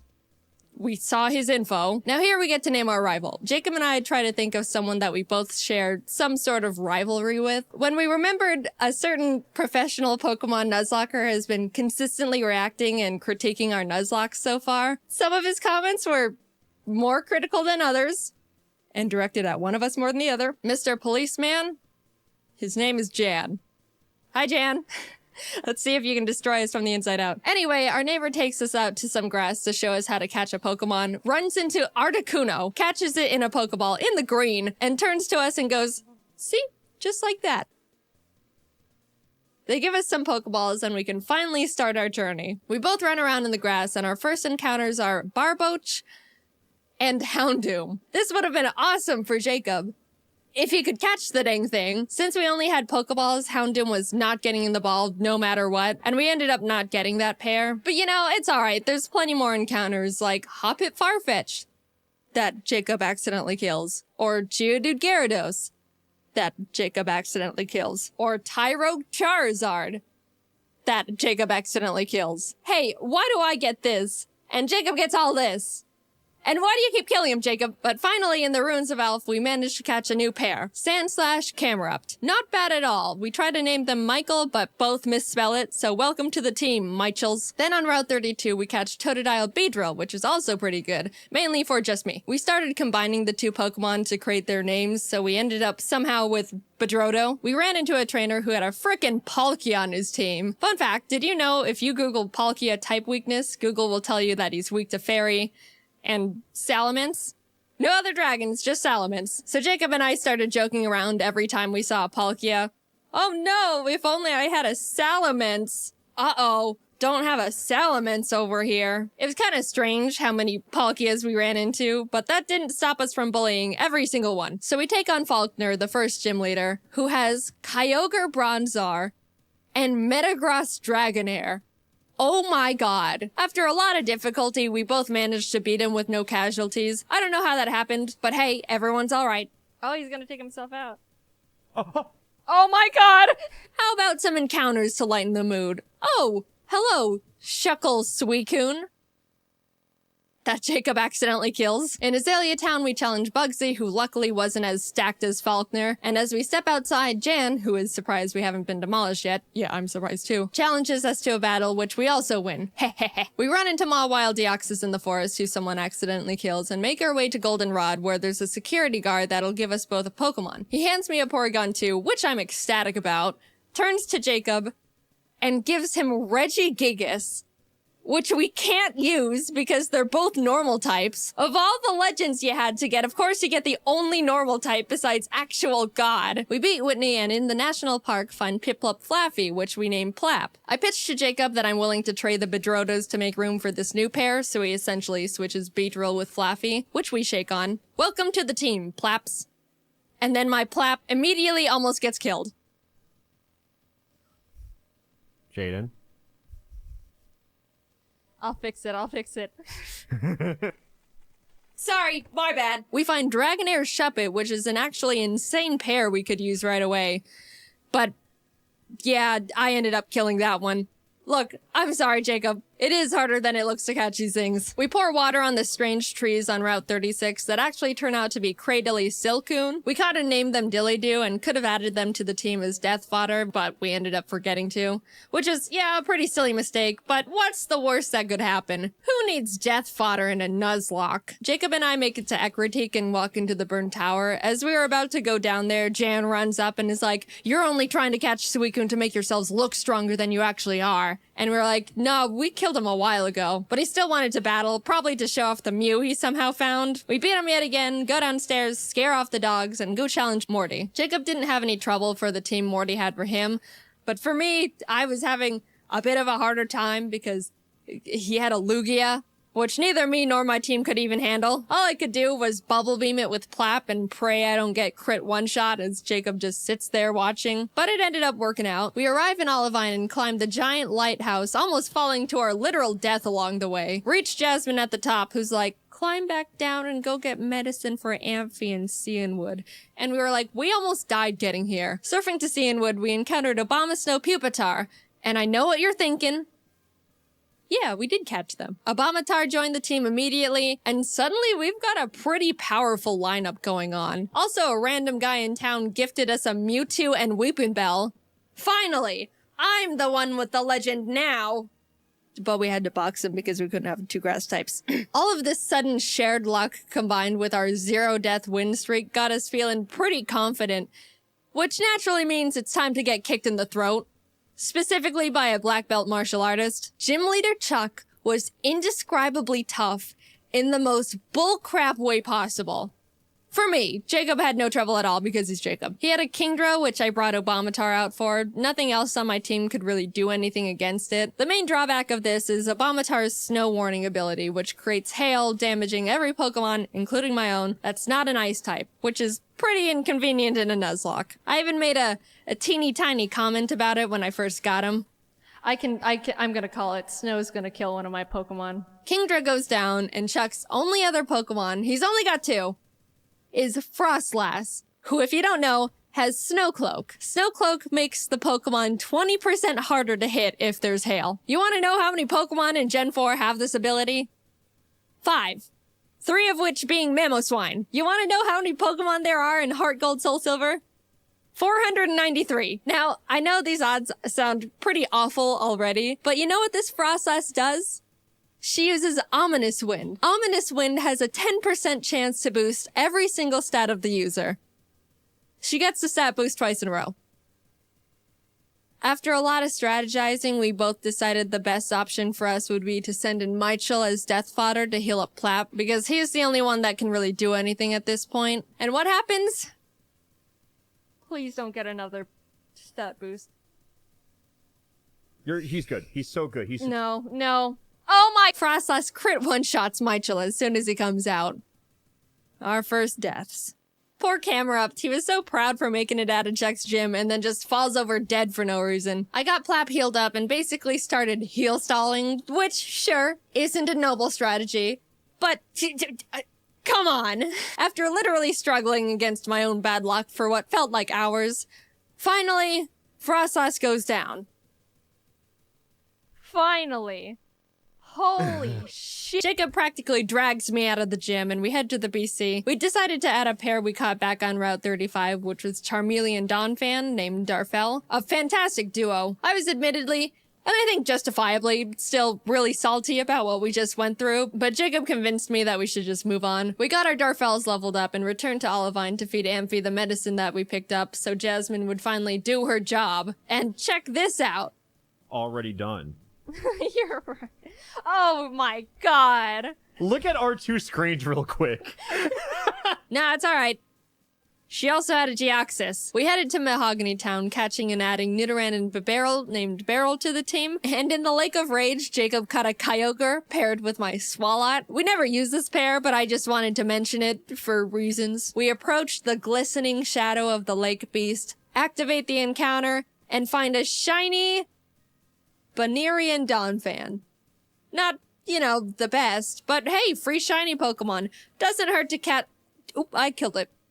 That's, again, my bad. Sorry. Lance walks up to us and goes, "Hi, I'm Lance." Grabs us by the wrist, kicks down the door to the Mahogany Town 7-Eleven, kills one of the guys in there, and runs into the rocket hideout where he continues to wipe out any living organism he finds down there.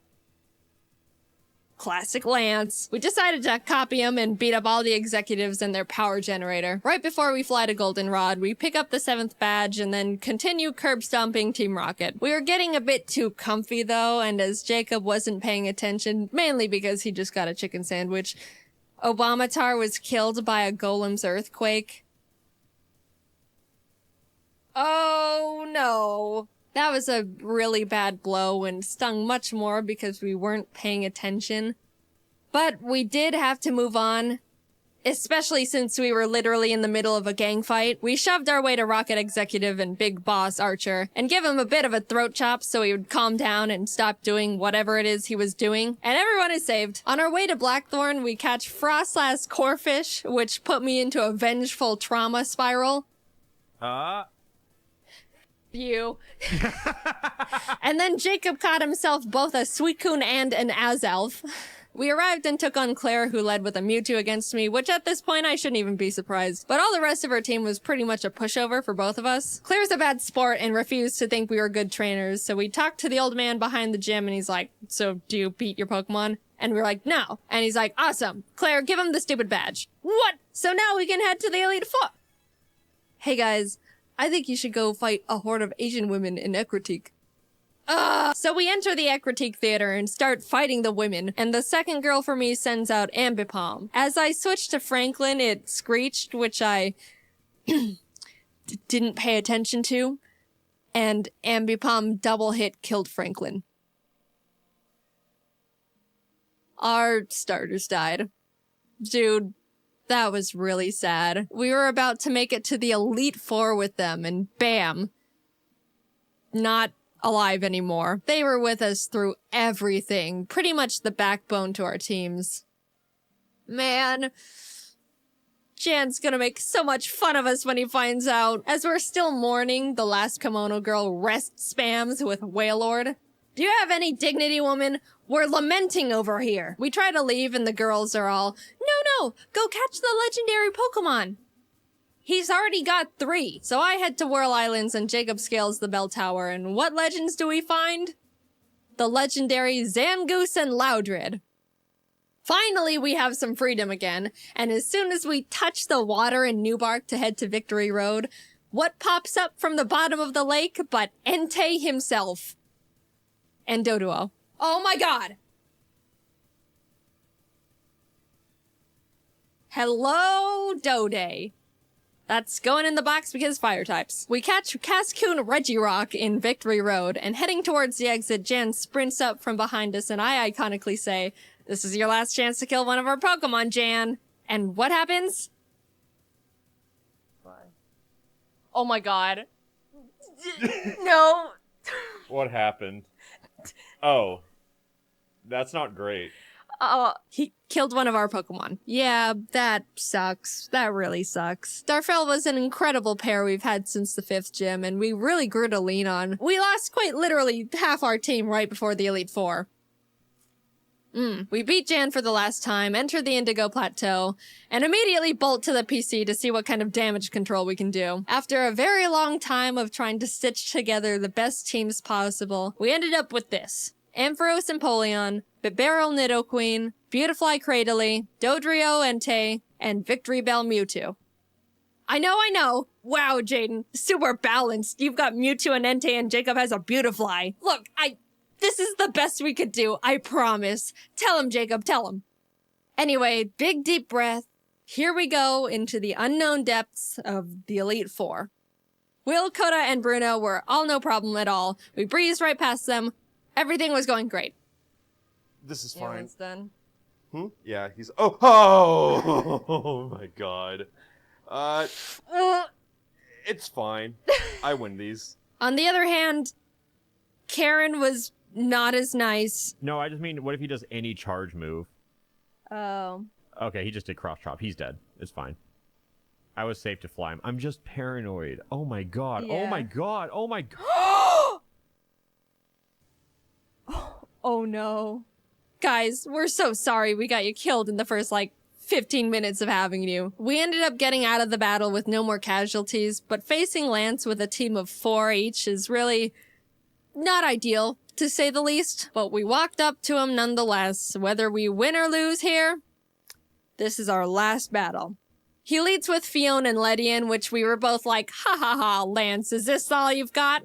And then he hits us with the no. Jacob was up against his Porygon Z, Rampardos, Licky Licky, Zapdos, and Plusle. And even though it's a pretty stacked team, he was holding his own and getting through them really well. On my end, I was dealing with a giga-impacting Snorlax, which I really had nothing for. I just had to pray for no crits and as many misses as possible. It goes down eventually, and what does he send out next?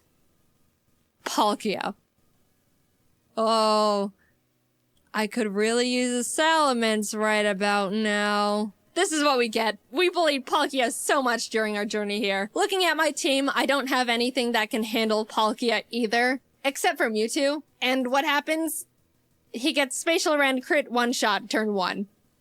I am in a lot of trouble. I took so much time getting past Snorlax that Jacob was already done with his battle, so all he could do was watch this massacre from the sidelines. I sent out Dillydoo to confuse stall him and just try to chip away at him with basically nothing. And my god was I lucky, because if Palkia hit one more crit at any point, Dillydoo and the run was over.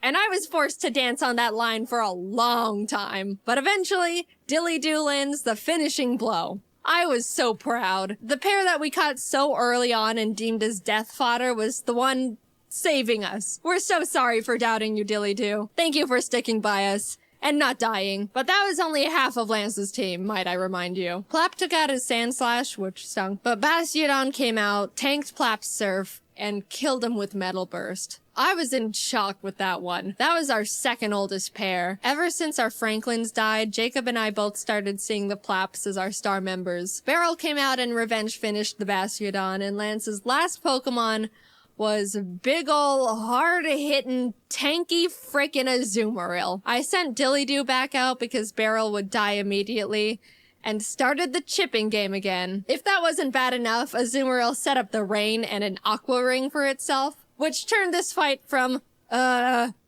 to, this awful one-on-one lasted 10 whole minutes. I slap him, he slaps back, much harder, and then heals, and then I heal. But eventually, Dilly-Doo wins the stalling battle, and Azumarill goes down. In an unpredictable turn of events, Dilly-Doo saved us from utter defeat. What an adventure we just went on. Insane encounters, insane bullcrap, friends, death, bullying, and the Dilly-Doos. Thanks for going on this journey with me, Jacob. I quite literally couldn't have done it without you. And a salute to the buddies we made along the way.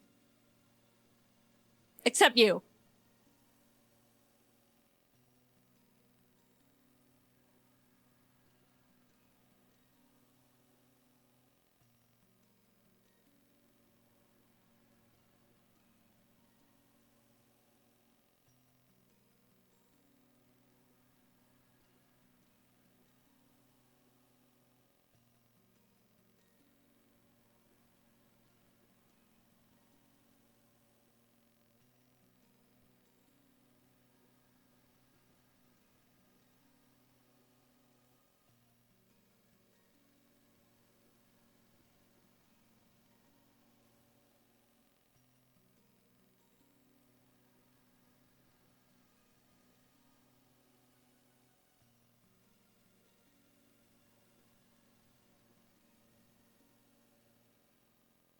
You already know I like art. But there's other things to me, you know? Aside from art, I like other things too. Like art. In instrument form. When I was 5 years old, my mom put me in piano lessons. And even though I didn't understand what piano really was at the time, it just became a part of me as I grew up, and I still enjoy it to this day. If you didn't know I play piano, then you must be very new here. Do your research. I literally posted a piano video like, what is it, 6 videos ago?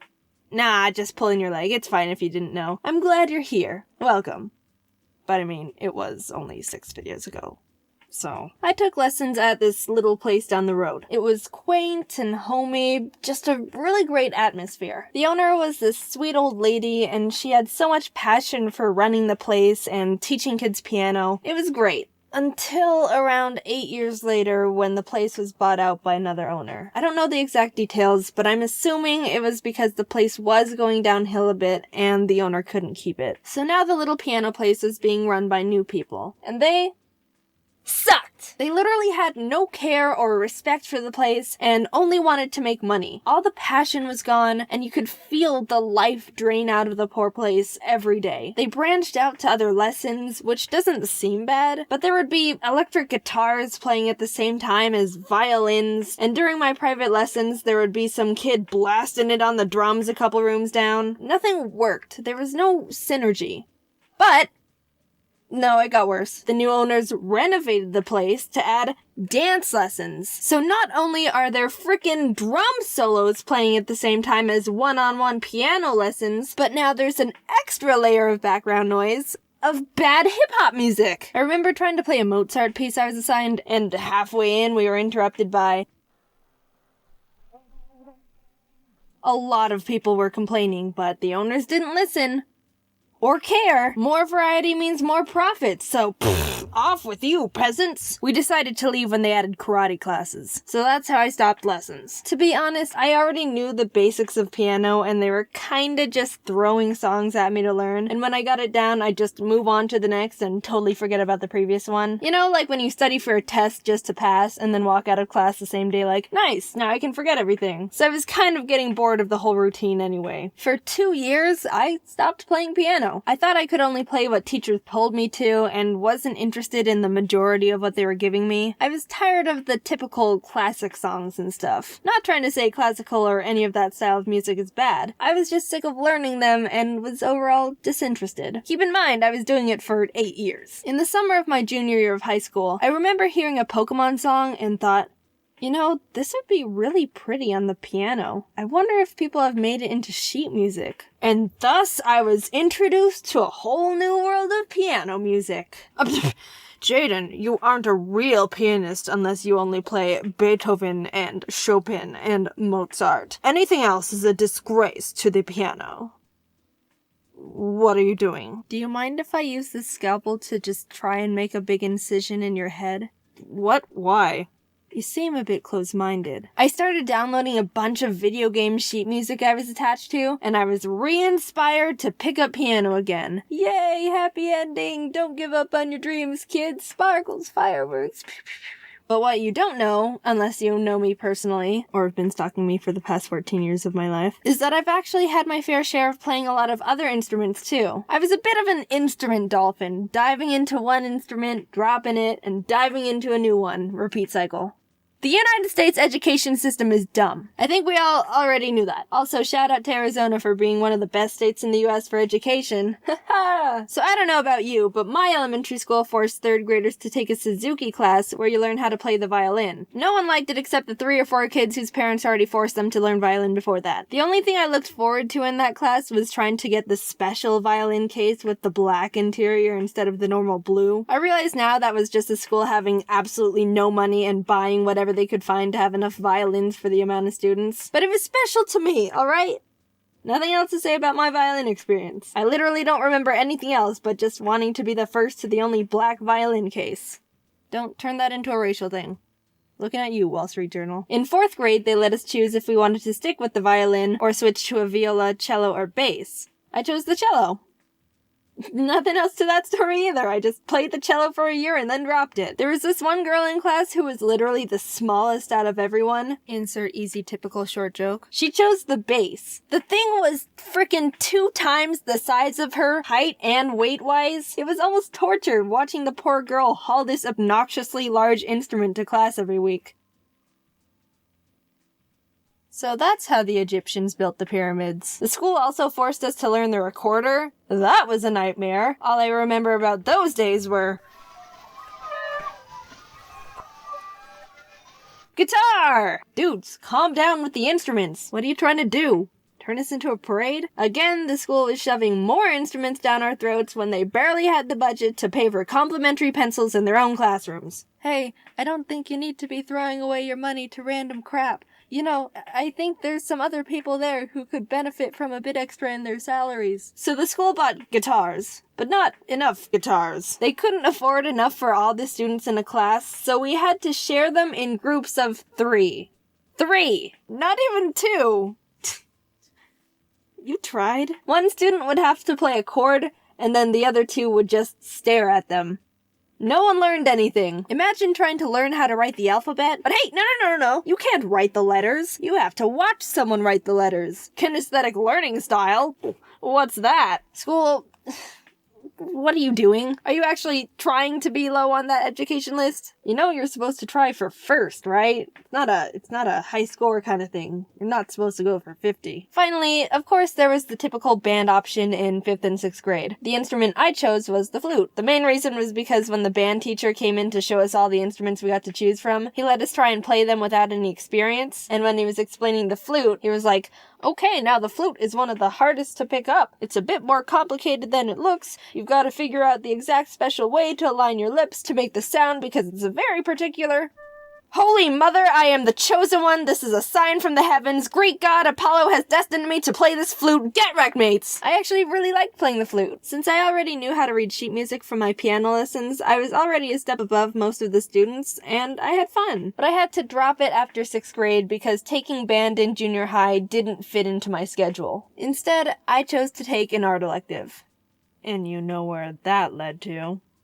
Alright, serious business to talk about here. It's actually important. I've noticed a lot of people have been going out of their way to send threats and really horrible messages to other people that, I guess, create similar content to mine. And I just wanted to say, dude, stop. I'm getting embarrassed on behalf of what you're doing. These people aren't copying me or anything. They're just having fun making videos. Calm down. They're getting really unmotivated and sad. You're kind of ruining it for everyone. You may not believe it, but what you say and do online does have an impact on people. You have the power to really hurt someone, but at the same time, you also have the power to make someone happier. So I mean, it's your choice if you want to create a good impact or a bad one. I don't really care what you do. I'm not here to be your mom. Freedom of speech and everything. But, I don't know. Stop comparing everyone to each other. Just let them do their thing. They're not pretending to be me or anything. There's a difference between taking inspiration and straight up copying. Think about it. If everyone was copying each other, then there would only be a few channels on YouTube. Only one animation channel, only one gaming channel, only one vlog channel, etc. Everyone else is a copy in your eyes, right? What makes channels different are the personalities behind them. Content can be similar, but everyone's so unique identity and charisma-wise that every channel is kind of in their own category. Just everyone chill, okay? Cool. Have a good rest of your day. Do you ever think to yourself, man, why is it so hard for me to just do the things I need to do and focus and remember things and manage my time and be organized and remember things and not get sidetracked? Ha! Yeah, me neither. When I was a kid, I was pretty much the picture-perfect depiction of a good student. I was well-organized, always turned in my work on time, got good grades. I even did my homework on Fridays instead of procrastinating until Sunday night. Sure, I didn't like studying and found it hard to focus during it, but who didn't? Saying all those qualities put together, that doesn't sound like the brain of someone with any kind of attention deficit hyperactivity disorder, does it? I was well-behaved, didn't feel like I struggled much in school, and didn't cause any trouble. That is, up until I moved out of my parents' house for the first time to go to college. Gradually, I started slipping. I began skipping classes a bit when I just didn't feel like going, would wait until the last moment to start classwork, and lost a lot of motivation because I wasn't interested in any of my schoolwork. But overall, even though it was pretty out of character for me, I chalked it all up to the fact I was simply over going to school. At the same time, my YouTube was really kicking off, and all I wanted to do was that. Of course, I wasn't gonna be as good of a student when the silly YouTube videos were doing numbers. I finished a single year of college and convinced my parents to let me take a gap year to see where this YouTube thing can take me. Spoiler alert, the gap year turned into me never going back. I'm a college dropout. So great, I've eliminated the boring school part of my life that weighs me down. Now I can go back to being organized with my new exciting passion job, which entails being my own boss and having to manage and assign myself all of my own responsibilities 24/7. Why are the voices not getting quieter? It's almost like everything was going backwards. I was having a much harder time staying organized and focused. If I didn't want to do a certain type of work, I would have to shackle myself down in basically an isolation chamber to be able to get it done. If I found a new interest, it was all I could think about. And why is it so easy to suddenly be on your roof watching a YouTube video on how to know when you need new shingles? I really didn't get it. Child me had it held together more than current me. What went wrong? I could look back and recognize how everything used to be so perfect and easy. Look at tiny Jaiden and all her ducks in that row. I used to color code every single binder I owned, and now I don't even know where I placed the $20 I literally just had in my hand 3 minutes ago. I haven't even left the room. Genuinely, where could it can go? Despite feeling like I was downward spiraling for multiple years, I never suspected it could be something related to a genetic neurodevelopmental disorder. I just thought I wasn't trying hard enough and being lazy, or applying myself like I used to. Oh, the woes of turning into an adult, I suppose. Maybe the best years of your life truly are in high school. How upsetting. I didn't even enjoy those either. But then one day I got a text from my brother. I got diagnosed with ADHD. It was a pretty big surprise for me because growing up, he never really seemed to show any of the typical symptoms you associate with ADHD. You know, people would always describe ADHD to me as super hyper kids who would run around the room and scream and generally be a lot. That wasn't my brother. He was quiet and well behaved like I was. But when he started explaining his symptoms, the gears started turning. Yeah, I've always struggled a lot with focusing in school and having things hold my attention when it's boring. But like, I could hyperfixate on things I'm interested in and get really passionate about that stuff. Hearing him talk about his personal symptoms of ADHD made a lot of sense, and I felt very freshly educated on the topic. And you'd think that I would immediately start looking into getting a diagnosis for myself, because if you were paying attention, my brother's experiences all sounded very similar to the same struggles I've been having in my own life, but related to work instead of school, because I dropped out. But nope, I was just like, good for you, bro. Happy for you. Or, I'm sorry, I don't know. Anyway, back to struggling to simply open up my drawing program as if 2 blocks of iron were welded to my wrists. Imbalance of brain chemicals? Nah, this just happens from time to time. It's normal. Just the laziness kicking in. I hate Mondays, am I right? Even though I didn't instantly think there was a possibility of me also having ADHD, the mental seed was planted. It's genetic, so I knew subconsciously it ran in the bloodline. It took a few years after my brother was diagnosed for me to really sit down with myself and consider that I, too, could have ADHD. Shocking revelation, I know. Foreshadowing, where did you come from? Things in the focus and productivity department were just getting worse and worse. I had the attention span of a cartoon dog, would completely forget things as soon as they entered my head, would hyperfixate on random stuff like an addict, and there was constant civil war happening inside my head to get one thing done, even though I knew it would only take like 15 minutes. You don't understand.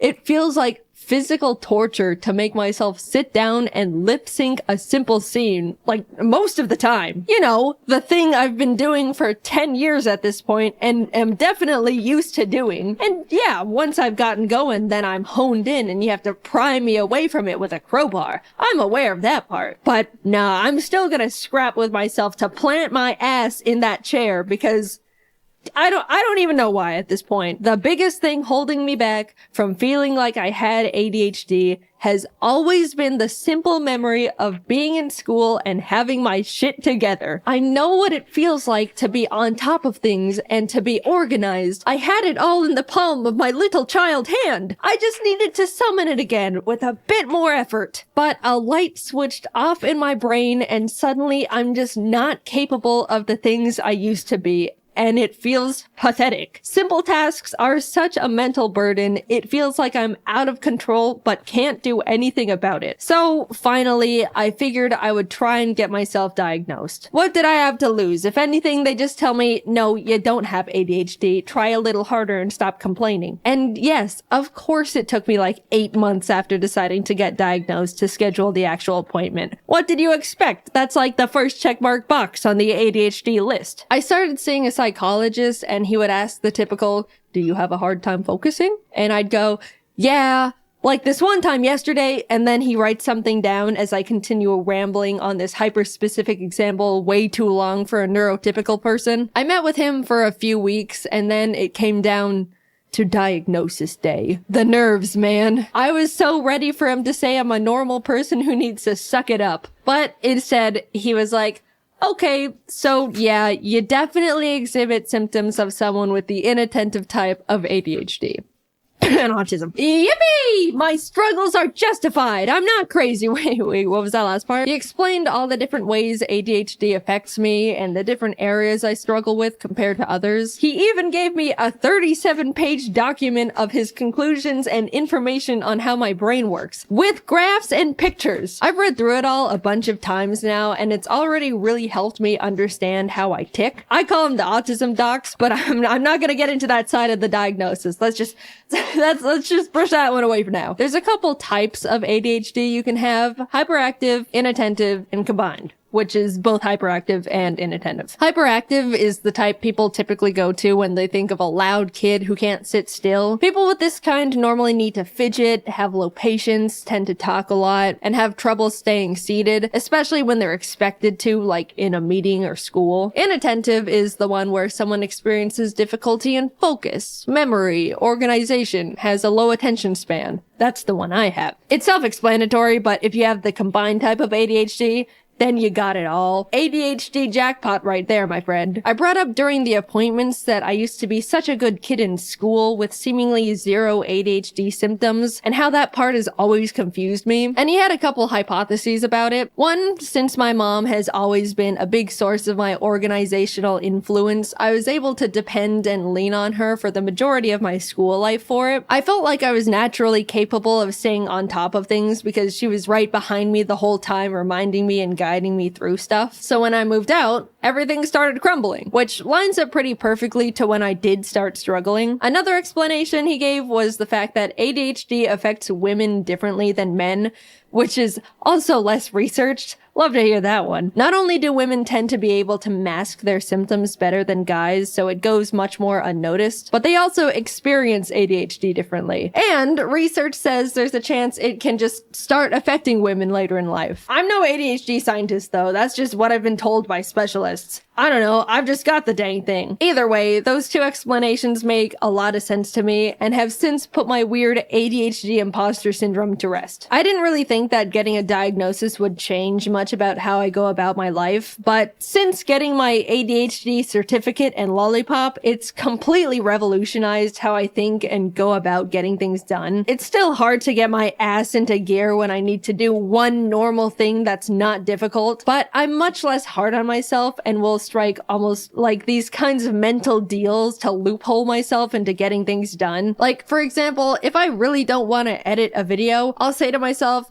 okay, I know it's gonna be super hard for me to immediately start that task, so I'll get myself into the mindset of getting things done by doing a simple other task I don't find difficult, like cleaning my room. That way, I'll feel productive and can transition that into tackling the original task much easier. It doesn't always work, but it's the mindset change and overall understanding that sometimes I'm gonna have to go about things in different ways that's helped me a lot. Also, after being diagnosed with ADHD, I didn't have much desire to get medicated. I figured just knowing I have it would be enough to get things into gear, and I didn't really need medication that badly. But the content creator in me also thought, well, if I'm gonna write a script about having ADHD, it would be nice to be able to talk about what it's like to be medicated, even just for a day. So I got prescribed good old classic instant release Adderall. Instant release means I don't have to take it every day. I can just take it when I need to get stuff done. It affects me immediately and then wears off after a few hours. There's also extended release, which is the kind you take every day and gives you a constant steady stream of medication. It wasn't until I had the Adderall in my hands when I realized the idea of taking it for the first time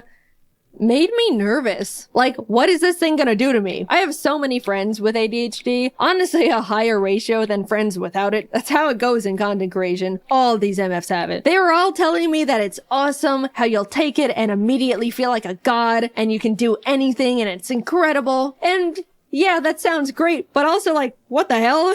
What do you mean I take this little pill and suddenly all of my problems seemingly disappear and I gain superpowers? That's scary. That sounds like the thing every adult in a 20-mile radius warned us about when we were kids. Am I gonna feel like a completely different person? I don't know if I'm ready to experience immortality. I put off taking Adderall for so long because I was irrationally scared of the tiny blue pill, but coincidentally, I really needed to get a script done. If I take too long to write a video script, then the team runs out of work to do, and then I have a bunch of people sitting around and waiting for me to give them more work so they can pay their bills and survive and stuff. But for the freaking life of me, I just could not get myself to sit down and write that script. My body and soul found it mentally easier to backflip off a bridge than write words on the computer. After literally 2 months of my brain going, ooh, you better write that script. I won't let you enjoy a single moment of your life if you aren't writing that script.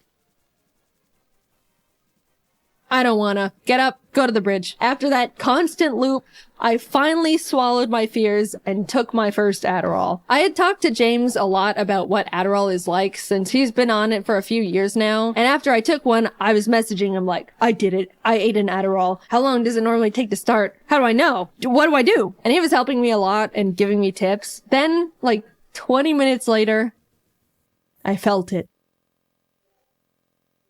All the non-stop thoughts going on in my brain went silent. I could think clearly and in like a line. My mind wasn't racing a mile a minute. I was able to sit behind my laptop and write. It was incredible. I was messaging all my friends about it the entire time. I can write my script and not get distracted. I don't have to take a mental break every 10 minutes. I can remember things. Kelsey sent me a message and I thought, I'll check that in a bit. And I remembered to check it in a bit. and respond. When I opened a new tab to look something up, I didn't go down a random unrelated rabbit hole. I picked up my phone to check something and didn't impulsively scroll Twitter for an hour. I can write words so easily. How am I doing this? What do you mean I can feel like this whenever I want if I just eat the tiny blue pill? I refuse to believe regular people can function like this on a day-to-day basis. No way. It wouldn't be fair. You guys don't have loud, non-stop voices in your heads preventing you from doing normal things? Come on, just admit it. You can't pick something up and immediately keep remembering what you were supposed to be doing with it. You always forget and feel crazy. Come on. Come on. I was so suspicious that on Adderall, either nothing would happen and I just wouldn't feel anything, or I would feel like I'm a totally different person experiencing some higher-than-life manic episode. But no, I just felt like myself, but with my shit together. And that's the part I couldn't believe. After 2 months of war, I finally was able to plant myself down and write my damn script. You wanna know what script I wrote while experiencing Adderall for the first time? This one. I was struggling to write a script about ADHD, and the thing that finally pulled it out of me was Adderall. Come on, you gotta admit that's funny. Yeah, it was great. I didn't think my head was loud before, or I was that impulsive, or had that hard of a time focusing. But now that I've been able to peacefully sit in one spot for hours and not need to take a break, or check social media, or get distracted by some stupid tangent I don't actually care about, yeah, this changes things. I still can't believe what I was able to accomplish. Writing a script in 3 hours. Compared to my typical 12 hours. AKA one mediocre thing with no struggle at all. And you want to know what I did right after I wrote this script? I immediately got up and cleaned the bird's room. Without rotting in bed for 3 hours beforehand. I just went from one task to another. Without thinking about it. All you neurotypical people must be thinking I'm literally pathetic and useless. But I know my ADHD brethren are out of their chairs right now hearing that. I'm not standing before you all to give you scientific data and information on ADHD, or diagnose you, or even promote prescribed drugs. I'm just here to talk about a big and recent experience in my life, how much of an impact and effect it's had on me, and how awesome feeling normal is. Seriously, being able to take a deep breath in mental silence is incredible. Cherish that feeling if you don't have a neurodevelopmental disorder. It took me 26 years to realize my woes were not actually woes, but symptoms of brain chemical deficiency. I'm writing this video, all things considered, pretty recently after being diagnosed, and I'm still trying to learn how to rebuild my life in a way that lets me optimize my productivity and get things done at a normal level. But so far, I've come so much further than I thought I could simply by knowing what's going on up there in the old noodle. And Adderall. If you're on the fence about being diagnosed with something, I get it. It's scary. It's scary to think you might have it, and it's also scary to think you might not have it. It's an odd place to be. But for me, having a concrete answer from a professional is what got me to finally stop feeling stuck in place and actually start moving forward again. It's been great. I'm excited to keep learning more things about how my mind works and find new ways to improve my day-to-day life. Cheers to getting normal shit done. In case you missed it, I have new merch! For a limited time, you can get yourself a new and improved Ari plush and a completely new soft Ari jacket. I love both of these products, and up until June 23rd, they could be all yours! If you miss it, you'll never know how fluffy and pillowy the jacket is. Oh, it's like a cloud. Or how cuddly and friend-shaped the plush is. Plus, it's a great way to support both me and the team while we continue to make animations for you. Check them out at JaidenAnimations.com. Thanks for watching the video, and good luck simply existing to all my ADHD brethren out there. I'm right there with you. I believe one day you'll respond to that message in your inbox. Hang in there. Here! Anything you say into this will reach hundreds of thousands of people. Do anything you want with it. Have fun. Pee is stored in the— After being inspired by other YouTube people for being more honest with their lives and struggles, I decided to slap my own mental health problems on the table for everyone to see. Look at it all. Gross. Help me. I'm not secretive about stuff like this, but I also don't really talk as openly as I want to about it because I never feel like anyone wants to pay attention to me and my dumb problems. You know who else has problems? Those turtles who eat plastic bags. Those guys got a lot of problems to deal with. like breathing. I'm just a shy, quiet, anxious introvert. If you can't identify as that type of person, you're probably sick of people saying it all the time. And I can't blame you. It's pretty common to see people talking about anxiety and being awkward and, crippling depression. As much as I like those types of jokes because they're relatable and can be used as a dark coping mechanism to hide the self-destroying thoughts that tear you up from the inside, I also don't want people to forget what the base of anxiety really is. One thing to clear up, I've had experiences where anxiety is confused with narcissism, which, no. I'm sorry, you couldn't be more wrong about anything. Ever. Is this a hamster? Still not as wrong as that guy. Narcissism is when you're overly full of yourself and cocky and think everyone loves you. Anxiety is related to an unbalance in your mind about your ability to cope with things, which creates an intense amount of stress and worry. Yay! There's a lot of different forms anxiety can come in, and for me, I'm struggling with social anxiety, which means I hate myself and think everyone hates me too. Woo! Ha! Ugh. There's an old Greek myth about this dude Narcissus who falls in love with his own reflection and dies alone staring at it. If he had a brother, social anxietus, that guy would probably have a panic attack at the thought of people looking at him, internally die at the sight of his reflection, and then blame himself for dying. I've seen people misunderstand anxiety like, oh, you think everyone's looking at you all the time? Get over yourself, would ya? When it's actually, oh no, I don't think everyone is looking at me because I'm great. I think they're severely judging me because they secretly think I'm more worthless than a dead clam. Even though I have no proof that's what they're thinking, and they've treated me very nicely ever since I met them.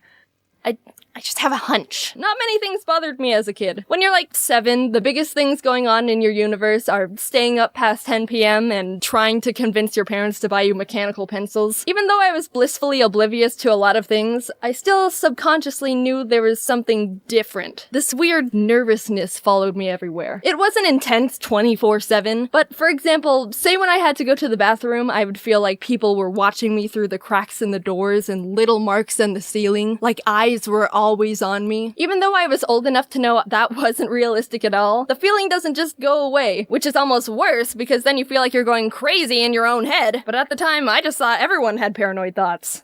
You're saying you don't ever worry that everyone on the bus hates you because your backpack is too blue? Huh. Weird. Pass me that red marker. The constant uneasiness never fully goes away, even though I wasn't really conscious of having it in the first place. Once in my senior year of high school, I was in my English class, and we were all discussing something about how men and women are different, and sexism, and that fun topic. There were a lot of good points brought up, and I wanted to contribute, so I raised my hand, and almost immediately started shaking. My palms were sweaty, knees weak, arms heavy, vomit on my sweater already, mom spaghetti, Why? I'm consenting to participation here. No one's holding my hands up against my will. Why do I all of a sudden feel like I want to crawl into a ravine and eat rocks alone in the dark? Jaiden? Well, statements backed up by facts aren't inherently sexist. On average, men are generically built stronger than women, which isn't sexist, just a general fact. But saying all women are weaker than men is sexist. So, you're not sexist if, you say to a guy, dude, you can't have babies. What am I saying? Who am I? While trying to talk, I started shaking more, and my throat closed up, and my eyes were like, here, need some tears? Even though I chose to talk. Why am I like this? I don't understand. And one day, it just came to me, like a mailman slipped a piece of paper under my brain's doorstep. Oh, I have anxiety! I still don't feel any better about anything. Maybe a bit worse. Can I return this, please? When I went to college, I was finally on my own, which meant I was thinking on my own. And I realized, wait a second, I'm not happy, and I hate myself. Oh, that's for me. Low self-esteem? Oh, and depression? Eating disorders? Alright, what company got a hold of my address? I don't want this junk mail. Take me off the list. Stop! And bada bing bada boom, the recipe was complete for a sadness cake. That's me. I've known about all of this for a while, and actually, people struggling with mental illness are generally aware of it. A lot of the time they know something's wrong, but succumbing to the fact that you're not okay is really scary, and you feel even more hopeless. Like in cartoons when a wife is like, Honey, I think we're lost. Let's get directions. I don't need no directions. I know where I'm going. The kids are hungry, Ronald, and we should have been at the store 3 days ago. I've got it under control. Darling. You're right. We're lost. I'm hopeless. There's science to back up that if you frame it as, I am depressed, instead of, I have depression, then you're more likely to stay depressed. Realizing you're struggling is hard, and when you come face to face with the realization that you're not okay, you feel even more lost than ever. Like, how the frick am I supposed to get off this island? Also, how did I get here? Why did no one prepare me for this? Was there an emergency island escape class I missed or something? Some floaties would be nice. Get out of here, mailman, it's Sunday. I was under the impression that opening my problems to people would bring them down with me, or bother them. Just get really messy. So I went full John Mulaney with everything. I'll keep all my emotions right here, and then one day I'll die. I was just a ticking time bomb, which surprisingly didn't make anything better. Eventually, it got so intense and stressful. Something tells me this isn't a healthy way to confront my problems. Even though I was terrified, I started being more open to close friends and family about things I'm struggling with. I began seeing a therapist, which was a bit weird at first. Hello, stranger with a degree. I'm here to tell you why I'm broken. But it gets easier as you work together, and finding the right therapist goes a long way too. These steps aren't automatic problem solvers. I wish. But it really helps when you have support from people who want to be there for you. When problems become too heavy for you to carry on your own, the people who care about you most will come forward and be there to support you emotionally. They're not gonna watch you just get squished. So don't be afraid to talk to them. If you saw someone struggling and you really cared about them, you wouldn't hesitate to come to their aid as well. I hope so. So take it from me. Don't torture yourself. Actually, don't torture anything. Cool. Yeah. That last scene got a bit weird. It was supposed to be like an analogy for stretching yourself thin with stress and I don't know, forget about it. Mental health is super important, and I'm probably not the best person to talk about happiness, but I interpret it as a skill you learn about and get better at over time. Like, it's gonna take a lot of trial and error to understand what keeps you afloat, but you can use everything you gather as you go as data to keep adapting, whether it's good or bad. Take everything I say with a grain of salt. I'm trying to figure out stuff at the same time too. Thank you for all the support as of recently. It doesn't go unnoticed, and I've been super appreciative of everything. I had an amazing time at VidCon, meeting so many people who watch the videos and getting to hang out with a bunch of awesome YouTube creators. I've been feeling good lately, and it's been a while since I could say that honestly. I'm just breathing it in as much as I can and acknowledging how good it feels to feel good. I'm rambling. Thanks for watching the video. I'll talk to you later. Bye.